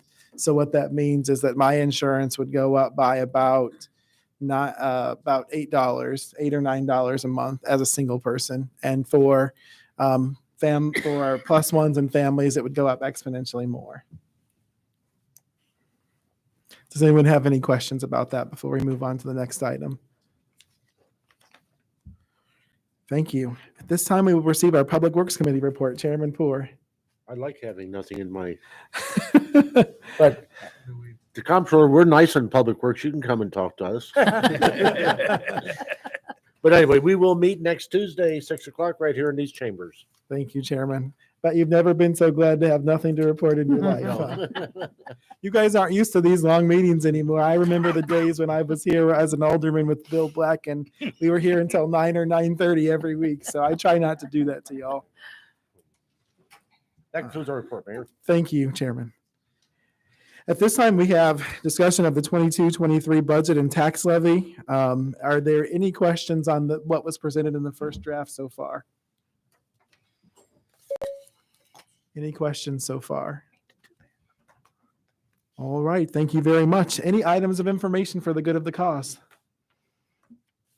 I would like to ask a question. We have a gentleman in our ward that is really abusing the garbage cans, the toters. He's had his out for 2 months now. We keep writing him up. What can we do? Can we, if it's a rental place, can we go after the landlord? My understanding is that we had come up with a protocol to remedy this, so I hadn't heard any concerns about toters in forever. So it was my understanding that it was resolved. I'm unaware of this one. Okay. I will have to check with them and get back to you as to why it's not been. Okay. Well, they have addressed it. The inspectors have addressed it, but there's not been anything done. Right. I thought that we had another means of which we were going to address those. Oh, so okay. I need to Okay, check thank you. into that for you. Thank you. Yes, Alderman Williams. Yeah. Let's like to make note here on November the 11th. It's a national holiday. It's Veterans Holiday or Memorial. And we're fortunate here in Danville not only to have a VA medical center here located, for the National Cemetery. All of us on that day should pause and pay homage to those veterans who have sacrificed and their families. And I think it's wonderful that we here as a city council and as spokesmen for the city recognize this privilege. Thank you. Thank you, Alderman Williams. I appreciate you always making sure that we remind us how we got here. Yes, Alderman Teague. I would just like to invite all aldermen and the public to the inaugural Danville pitch competition, which will be on November 13th at 10:30 a.m. at Danville Area Community College. Danville business owners will be pitching to win a portion of $7,500 that will be given away, funds being provided by the state of Illinois. Alderman Teague, I can't tell you how many people I've heard from that are so excited about this. So thank you for this opportunity. Any other items of information for the good of the cause? You'll be terribly disappointed to know that we do not have a need of closed session this evening. Having satisfied our agenda, is there a motion to adjourn? So moved. It's been moved by Alderman Patel, seconded by Alderman Williams. Any discussion or debate? All those in favor, please signify by saying aye. Aye.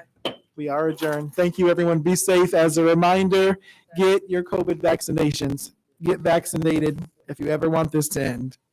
Get the booster.